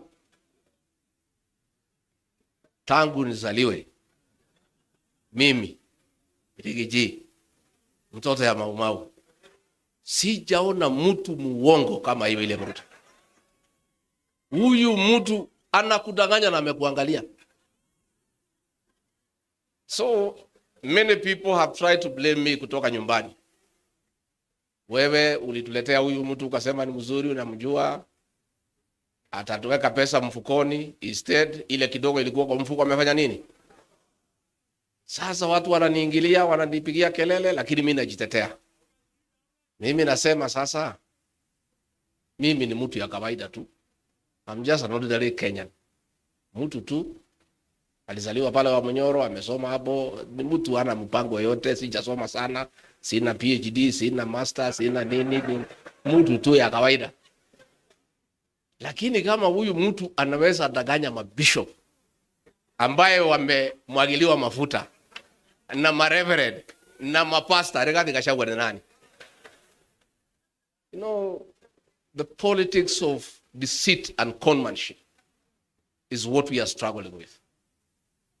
This man came with a Bible. He could sing every song in my mother tongue. Sijui alikuwa anajifundisha saa ngapi. Sasa akifika pale, iko wimbo pale inaitwa Magegania. Sasa naiba pale, sisi yote tunang'edhia, tunamwangalia. Tunasema Mungu ametutumia mala. This man can sing our songs. And he is not one of us. We were very impressed. So hapo ndio tulichanganyikiwa. Sasa mimi kufika pale after 6-8 months nikaanza kuona hii mtu ni nani. Na nikaanza kumwambia bwana, twende pole pole. Hii maneno ya kutoa pesa watu kwa mfuko tulisema tutaweka tuache. Anasema waenda kuwa kichwa ngumu. Sema situmalize zile barabara ya Maumau na zile tulianzia, sema hapana, wacha kwanza tujenge manyumba. Namwambia na ile ahadi tulipatia kwa Wakenya, anasema wachana na ahadi hiyo, ilikuwa ni campaign. Sasa hii maneno yote tulisema kwani inawezekana? Hiyo ni maneno tu. So namuuliza, na tukirudi kwa uchaguzi tutaambia watu nini? Anasema hiyo watu tutawapanga. Msijali. Anasema unakumbuka mambo ya power, Omo with the powerful. Ikirudiwa mara mingi watu wanaamini. So hii barabara unasikia nikitaja, hata kama hatujengi watu watafanya nini? Anasema ndio unaona hata ile sabuni imekuja inaitwa Aerial. Inaitwa ile Aerial ya Omo. Because watu waliingia maneno ya Omo with. So anasema hii barabara hata kama hatujengi tushinde tukifanya nini? So we are faced with a problem as a country. Na Professor Kibwana nimesikia ukisema ati hii mtu atatusumbua. Hakuna, si tuko na dawa yake, tunamjua. Don't worry. Don't worry. Siku tutaingia kwa juu ya gari vile ameingia pale mwisho. We'll dismantle him. Tutamuanika vizuri. Watu wakimuona wanawaambia wewe hatutaki uongo. I'm telling, and we are reaching there. Tunapatia yeye mwaka hii ya 2025. 2026 hakuna mtu atasikiza uongo yake Kenya. We'll make sure. So don't worry, tuko sawa. Ile tu ningetaka just to tell the people of Kenya. Hakuna development itaendelea. Ile uliona era in budget juzi ya 76 billion. Hiyo ilikuwa ni pesa ya kuhonga wa Kenya. Pale Karen kwa ile mtu ya Mr. Yesa iko container ya 40 feet imejazwa pesa hapo. Iko ingine hapa State House dollars. Sasa kazi yao ni kuhonga viongozi. Lakini tuambia wa Kenya hatuwezi kumwambia msichukue pesa. Mungu na haja na pesa. Pesa mchukue. Na pale Karen imewekwa figure. Ndio usikize uongo ni shilingi 5,000. Ya kusikiza nini? Sasa watu wamerefuka pale. Si wamejua ni uongo, wakifika pale wakiongeleshwa tu wazo wanasema maliza haraka utupatie pesa tufanye nini? Sasa tunataka kuambia wa Kenya, you cannot listen to lies for 5 hours. At 1,000 per hour to listen to lies. Tunataka tusikizane rates ya kusikiza uongo. Si tusikizane rates ya kusikiza uongo. Kwa sababu hii uongo ni mingi sana. Mnadanganywa barabara itajengwa na ni uongo tu, lakini mnawekwa masaa. So tunataka kuambia wewe Mr. Yesa, weka rate ya 2 hours. 2 hours 5,000. Udanganye watu for 2 hours, uwapatie 5,000 wafanya nini? Ukipitisha 2 hours, mnasimama mnasema pesa ifanye nini? Tumekubaliana? Tumekubaliana. Sasa ama 1 hour. No, watu wanasema 2 hours is too much for 5,000. Sasa pale State House iko dollars. Hapo inalipwa in dollars. Na nafikiri ni hii ya gold hii ya Sudan. So pale pia pale sasa naye rais uweke rate. $1,000. Watu wasikize nini? Because ni uongo peke yake. Then hizo hoteli tufungue mwaka 2025 na 2026. December hizo hoteli bili tufanye nini? Tufunge. Tuangoje pale kwa debe. Na nimeona waziri hapo akitukana Gen Z akisema ati they are hooligans. Wewe hawa Gen Z ndio dawa yenu pale kwa debe. Hawa Gen Z is about 9 million. Vijana wetu tunaomba nyinyi, you are doing a very good job kwa smartphone. Very good job, Morara. But that is not enough. The real transformation of this country will happen on the ballot box. So tunaomba Gen Z mchukue vitambulisho na muandikishe kura. Alafu siku ya kura mjitokeze mapema. Saa 9 mko kwa line. Na ukipiga kura una record kwa smartphone. Na kumobilize the rest of us, mtu mobilize. Tuko mikononi mwenu. You are the real liberators of this country. Sisi tutaunga nyinyi mkono because we have some experience and some exposure. But the energy and the knowledge to sort out Kasongo lies with the Gen Z. Sisi tutaunga nyinyi mkono, tutaunga nyinyi mkono. So me, I want to say thank you very much. We have committed, we'll work together. And Honorable Mother, I agree with Dr. Mukisa Kitui. You are now our mother. Wewe utuweke pamoja. Hii timu ikisabaratika, Honorable Mother Karua, Wakenya watauliza wewe. Wewe ndio mama wetu sasa.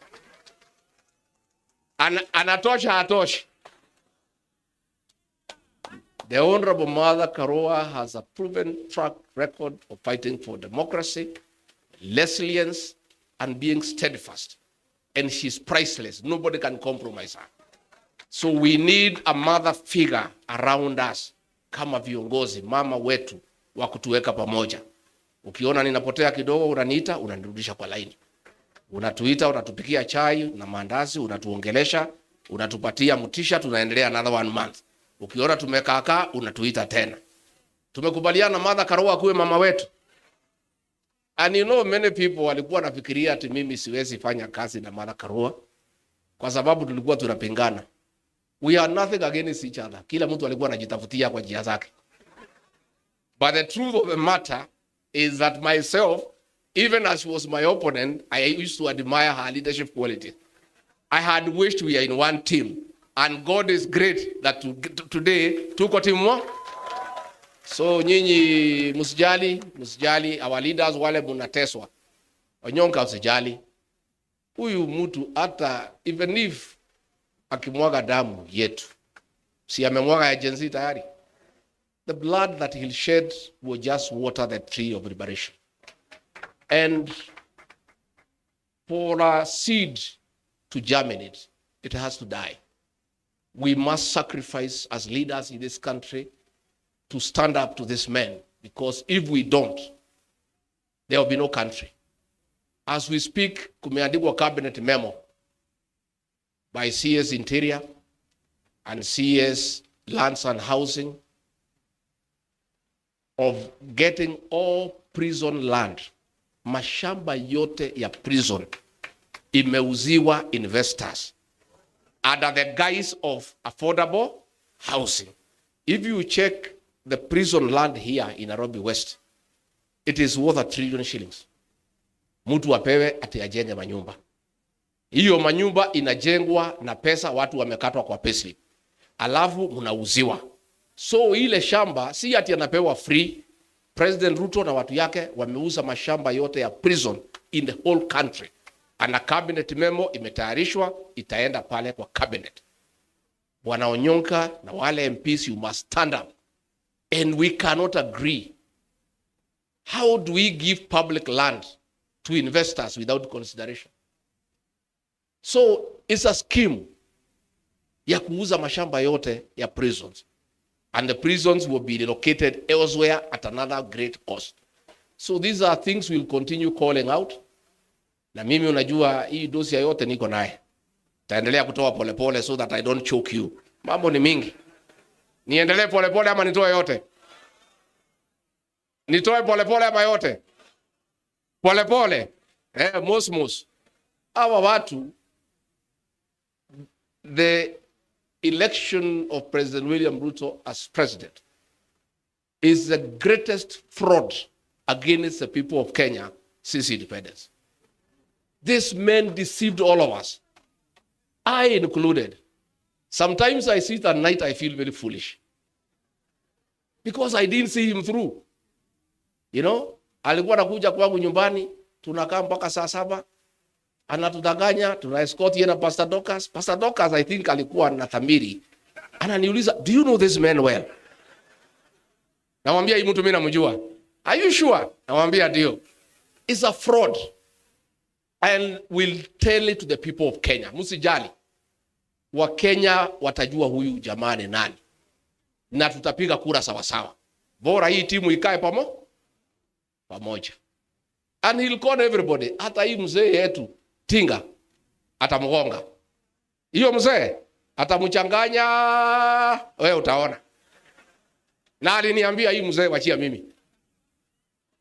Siku alikuwa anataka kwenda EU, nikamuuliza agenda yako na hii mzee ni gani? Anasema acha hii mzee nitapanga Hii mzee nitapanga kidogo peleke EU nini nichukue ODM, and I can see it is happening. So wewe bwana Tinga, you are listening to people who have experience with that man. Sababu wewe ni mzee wetu na uliumia, we want to give you a small tip. Huyo mtu achana naye. Mkimalizana utakuja hapo unalia vile sisi tunalia. We know him. Now, that is exactly what will happen. So mimi nashukuru sana, and our leaders msiogope. Wale akina Koimburi mnashikwa, hizi jela zinatengenezwa wanaume na wanawake. Mimi kila siku ati wanapanga kunishika. Mimi nasema hata nikishikwa, cells za siku hizi ni ya mawe na iko na choo ya ndani. Pahali nilizaliwa ni pahali ya matope. Cell is an improvement where I was born. So there's no problem. There's no problem. There's no problem. Juzi nimekuwa pale Meru, nimesema muachane na huyu, if you don't this will happen. Wakasema wakuje wanishike, nikasema niko nyumbani. Mimi nangoja nyinyi. You are welcome. Chai iko, tukunywe chai, mniweke pingu twende bali mnataka tufanye nini? There is no problem. We must sacrifice. And if we are intimidated, if we develop fear, where will Kenyans go? Lazima tusaidie wa Kenya na kusimama imara. Na tukisimama imara tutafaulu. Kwa hivyo ningetaka kuuliza sasa, munisaidie nyote, musimame kwa heshima, munisaidie kumkaribisha mgeni wetu wa heshima, kiongozi wetu, mama wetu, senior counsel, the Iron Lady, Martha Wangari Karua.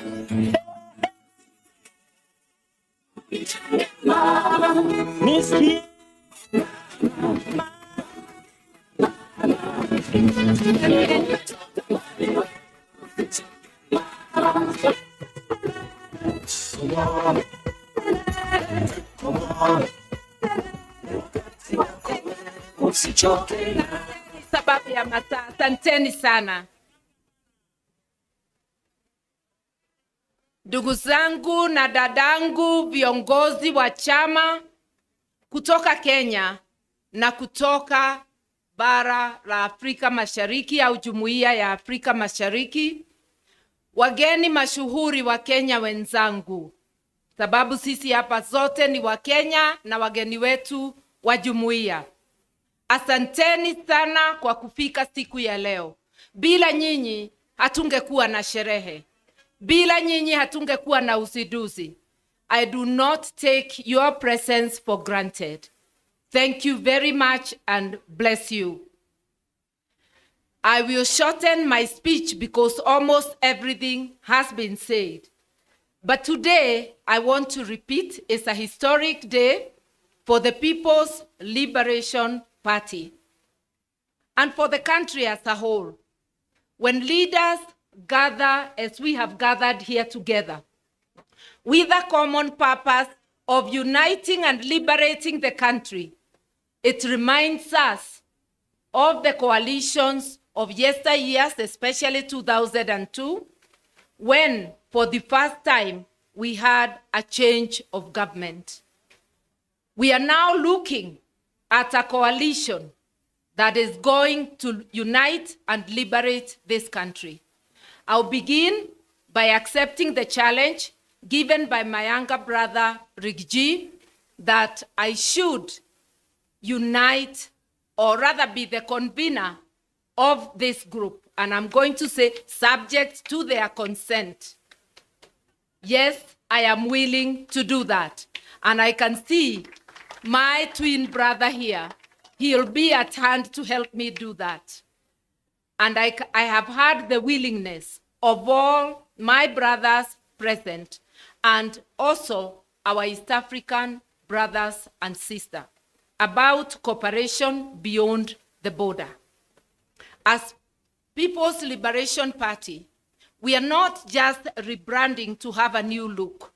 We are also renewing our commitment to the people of Kenya, our commitment to place your needs first, to fight, to unite and liberate Kenya, to stand with other leaders in order to accomplish this.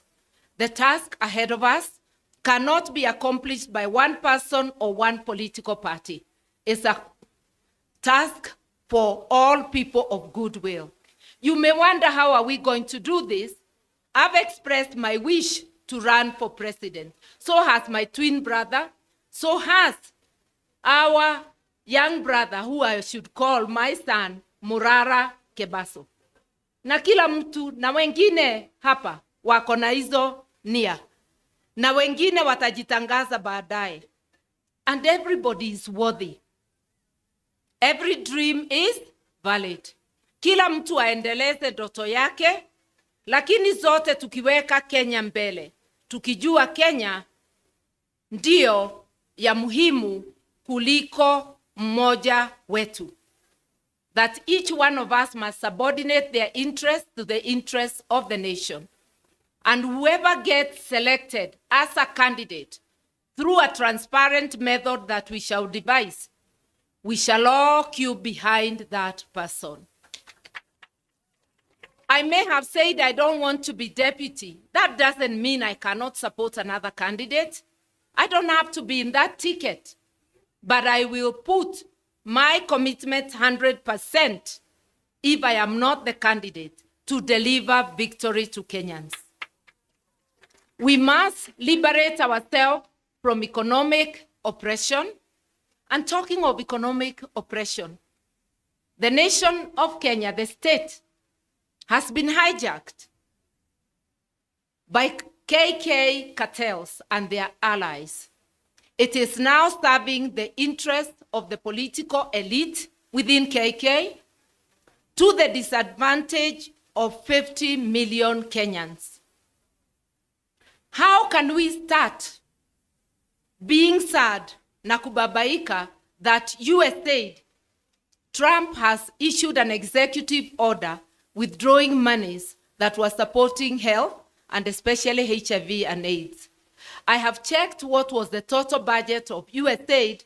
Last year, it was 471 million. That's $500 million. The travel budget of Kasongo only, not of the ministries, Kasongo peke yake, mwaka uliopita, 27 billion. A serious and reasonable regime would have immediately announced there will be no job losses because of Trump's order. We shall immediately allocate equivalent money to keep the program going. Since when did our health become an issue for Americans or for any foreign supporter? If they support us, it's a bonus. But we must be ready to allocate money to essential services in Kenya. Another example, the fact that the new funding model for university has been stopped by the court for being unconstitutional does not mean that our university students have to be destitute. It means we revert to the status quo before that proposal. Help should be working. And we are telling William Ruto today and his KK regime, disburse money to our university students, wacha kukalia pesa yetu, patia watoto wetu kwa ile mpango ya help ambayo ilikuweko awali. Usituambie ni koti imekufunga. Fikra zako na unyanyasaji wako ndio imekufunga, hakuna kitu ingine. We are also saying release money for capitation to the rest of the education sector, primary and secondary school, so that our children may get education. We are saying stop demolishing houses without offering alternative accommodation. Stop grabbing land after demolishing houses, grabbing land of people with titles and giving it to your cronies. Because some of those demolitions, it's not about environment, it's not about affordable housing, it is not about public use, it's about gifting his friends that land. Stop grabbing land, and especially land belonging to the poor and vulnerable. As leaders, unless if we come together, our people will continue to suffer all these ills. Most importantly, the right to life precedes any other right. You have to be alive to enjoy any other right. Stop abducting and executing our people, especially our youth. Stop abducting foreign nationals and disappearing them forever, because there is an Ethiopian who was disappeared forever, Gabriel Michael. And others we don't know. Stop abducting people who are here legitimately, either as visitors or as refugees. This game of abduction, and it appears there is an East African cooperation which has emerged between rogue regimes of Uganda, Tanzania, and Kenya, because that's where we have seen the cross-border abductions in East Africa. As citizens, we must resist. Our constitutions, the Constitution of Uganda, the Constitution of Kenya, the Constitution of Tanzania, the Constitutive Act of East Africa Federation, all are against such acts. You want to pursue somebody across the border? Go to court, get a warrant. Let the court give you an order to extradite that person to their country. How can states behave in a roguish fashion? Uongozi wa kijambazi. And yes, it looks like William Ruto is in a hurry to graduate as a dictator. Our constitution does not allow dictatorship. As citizens of Kenya, we must unite and thwart his graduation into a dictator. We must say that there will be no graduation of a dictator in Kenya because our constitution says so. Nikisema hivyo sisemi kwa nguvu zangu, ni nguvu zenu. Tuliandika katiba na tukaweka hii maneno yote. Na kama wewe William Ruto na your KK bandwagon hamukusoma katiba, musomewe au mujisomee tena. Kama PhD haiwezi kusoma katiba, sijui itasoma nini ingine. Sababu anajigamba ya kwamba akona nini na PhD. Mkenya wa kawaida ambayo hana masomo ya juu ashaelewa katiba, ashaelewa ya kwamba Mkenya ndiye sovereign. Power belongs to the people. The judiciary gets power from the people. The executive gets power from The executive gets power from any public officer exercising power on behalf of the Republic of Kenya is an employee of the people. I want to request to actually call upon all our civil servants, all state officials, all members of parliament to remember that it's not Kasongo who has put them in the place they are. They are there courtesy of the people of Kenya. Hii si ile wakati tulikuwa tukisema mtukufu rais. Mtukufu sasa ni mwananchi Mkenya. So let us work for Kenyans with seriousness, with commitment, with dedication. Anybody earning a salary, you are earning it courtesy of the sweat of your brothers and sisters from Kenya. If you don't work for them, you're stealing from them because you are receiving money for work not done. Nikienda kufupisha sana, mi nataka kusema, wale wanasema, bona rangi inakaa kama ya mwingine. Haikai kama ya mwingine. Hakuna mtu Kenya ako na purple, lilac. Lilac ni ile lighter purple na white. Hizo zikiunganishwa tatu, we are unique, nobody else. Look at that building with purple, lilac and white. Tell me whether anybody else has that. These are our colors. Hakuna mtu anaweza own a single color together. That combination is unique to the People's Liberation Party. Na wewe ujue hata wardrobe yako. Ukikaa miaka unarebesha. Pengine umenona, pengine umekonda. We needed to renew ourselves as we renew our commitment to the people of Kenya. Our biggest commitment is to ensure Kenya is under the rule of law. Kenya fights corruption with whatever other knowledge you have. Whether it is in economics, whether it is in education, in environment, in governance. Without observing the rule of law, nothing will move. Imagine our Bible, our political Bible, is the Constitution. It tells you how to apply public finances. It tells you the qualities of a leader. It tells you how a leader should behave when they are in office. And office is not to be used for personal gain. It is to be used for the collective good of Kenyans. We are ready to do that. We are ready to be that party that will do that. But we cannot do it alone. We will stand with our brothers and sisters. Unity, the call for unity, is the foundation of the liberation movement. And our commitment today is to do just that. In order for Kenyans and every child to access quality health care, Ruto must go.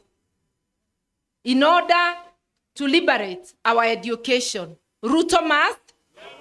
When I say Ruto, I mean Ruto, what he stands for, and his entire regime. Ruto sio mtu moja, ni Ruto na vibaraka wake wote. And I want to acknowledge, Ruto ni Mkenya kama sisi, lakini tabia yake haipendezi kamwe. Tabia yake haipendezi. Tukisema Ruto must go is what he represents. And because he is unable to preside over the affairs of Kenya, he must give way. And fellow Kenyans, it doesn't have to be 2027. It could be sooner.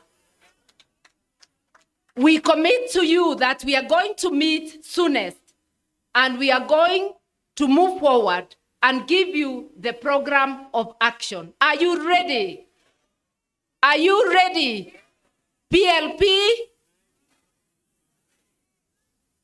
PLP?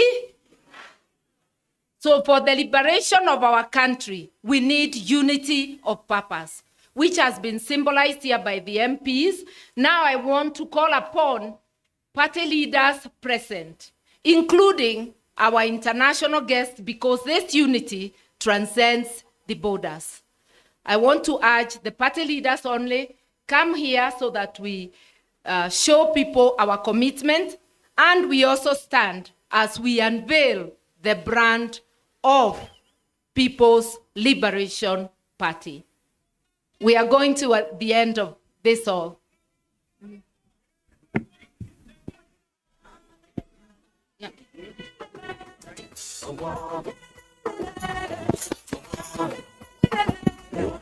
Haya basi, sote tutakuwa tumesalia, tumeketi. Viongozi wetu tayari wako pale ukumbini. Basi our party leader, PLP party, akiwa pamoja na the principals political party leaders, watakuwa wanatuongoza kwa hafla hii, ikiwa ni rasmi kuzindua chama hiki cha People Liberation Party. Party leader Her Excellency Mother Karua, akiwa pamoja na the second deputy president of the Republic of Kenya, Rigathi Gachagua, 10th vice president Stephen Kalonzo Musyoka, all the leaders, party leaders, tayari at the count of 3. Kidogo wangependa wangalia upande huu kwa sababu ya picha. Asante sana. Sasa kwa njia ya kuhesabu 3, 2, 1. It's official.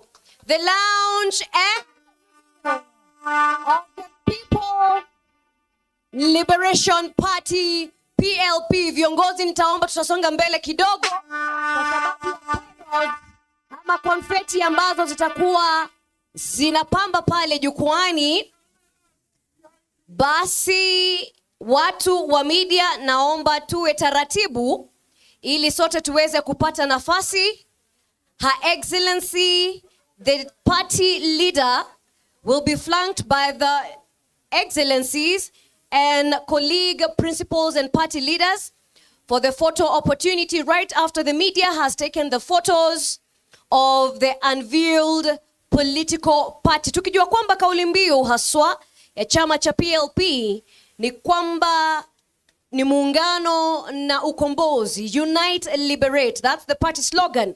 The party symbol ikiwa ni ua la waridi. Ishara ya chama ni ua la waridi ikiwa ni rose flower, na the party color ni purple ambayo ni zambarau na rangi tofauti tofauti za purple na lilac. Basi tukisalia hapo jukwani, maafisa wetu wataweza kuwasaidia viongozi wetu kujipanga for a photo opportunity ili waweze kuchukua nafasi hiyo. Kwa sasa viongozi watasonga kwa upande wa kushoto kidogo tu. Tutasonga kwa upande wa kushoto ili tusipate zile sparks za confetti ama pyros. Tuweze kusonga tu kwa upande wa kushoto kidogo tu, ili ambao wanafanya pyros waweze kuzifanya. Tuko tayari, tuzifanye ili tuweze kumaliza hafla hiyo.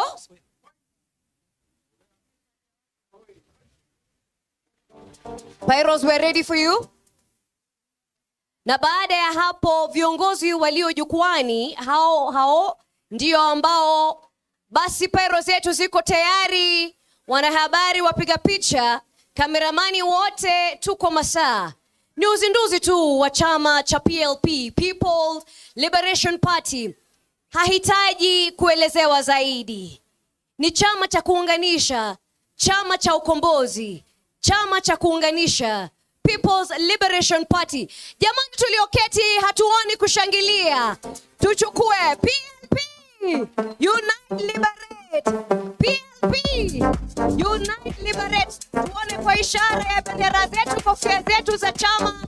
Tupeperushe, tupeperushe, tupeperushe juu. PLP. PLP. PLP. Haya basi tutawapa viongozi hawa wetu nafasi. Our principals, our excellencies, wanashikana mikono ikiwa ni njia mwafaka kuonyesha uungano wao, wakiongozwa na party leader wa PLP, His Excellency the second deputy president of the Republic of Kenya, the 10th Vice President and Wiper Party Leader, Kalonzo Musyoka Party Leader, DAP Kenya, Honorable Eugene Wamalwa Presidential Candidate, Muhisa Kitui, and the Safina Party Leader, Honorable Jimmy Wanjigi. Iwapo tuko sawa, viongozi watasalia hapo jukwani ili tupate wimbo wa taifa. Viongozi naomba tutasalia hapo kwa wimbo wa taifa, na baada ya hapo tutakuwa tunaondoka kwa utaratibu.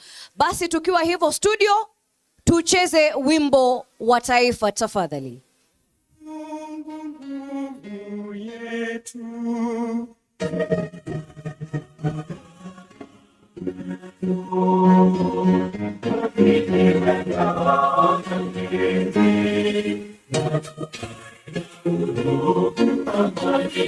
I'll give you a shout out next. All right, now. I'll give you.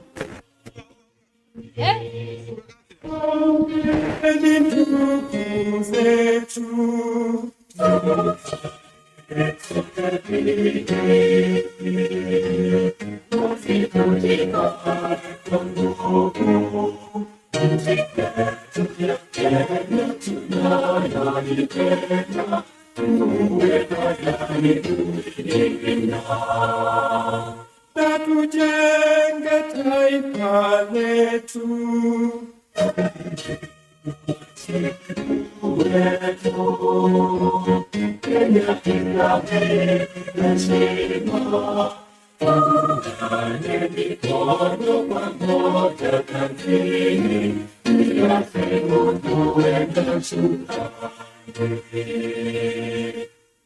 Asanteni sana, tukiongozwa na viongozi wetu. Tutawapa viongozi wetu nafasi, sote tutasalia kusimama ili viongozi wetu waweze kuondoka. Tufanye nafasi tafadhali tunapowaaga viongozi wetu, ikiwa tumezindua rasmi sasa chama cha PLP. Viongozi wetu sasa wanaondoka kwa utaratibu. Tuwape nafasi viongozi wetu kuondoka. Viongozi wetu wakiwa wamebainisha kweli na kirasmi jinsi ambavyo tutaweza kuendelea kuhakikisha tumeweza kuyapata malengo yetu kisawasawa. Basi ikiwa ni siku ambayo imefana kweli na siku ambayo imeweza kuwa na mafanikio ya kisawasawa.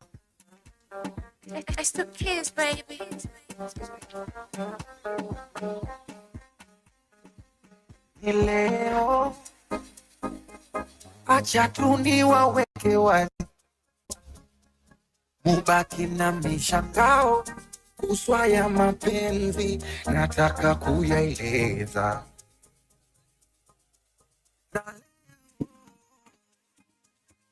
Na waiteni paparazzi warushe kwa mitandao, siataki mapenzi, nataka jipongeza. Naimwita yo baby, unananya na baby, oh ulimuna kipenzi.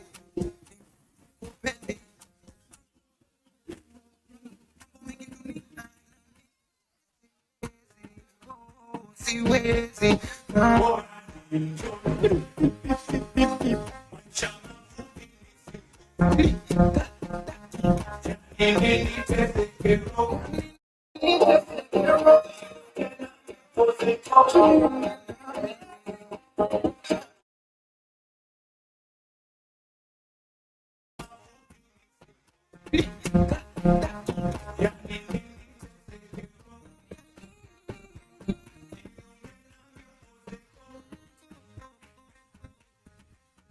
nakupenda.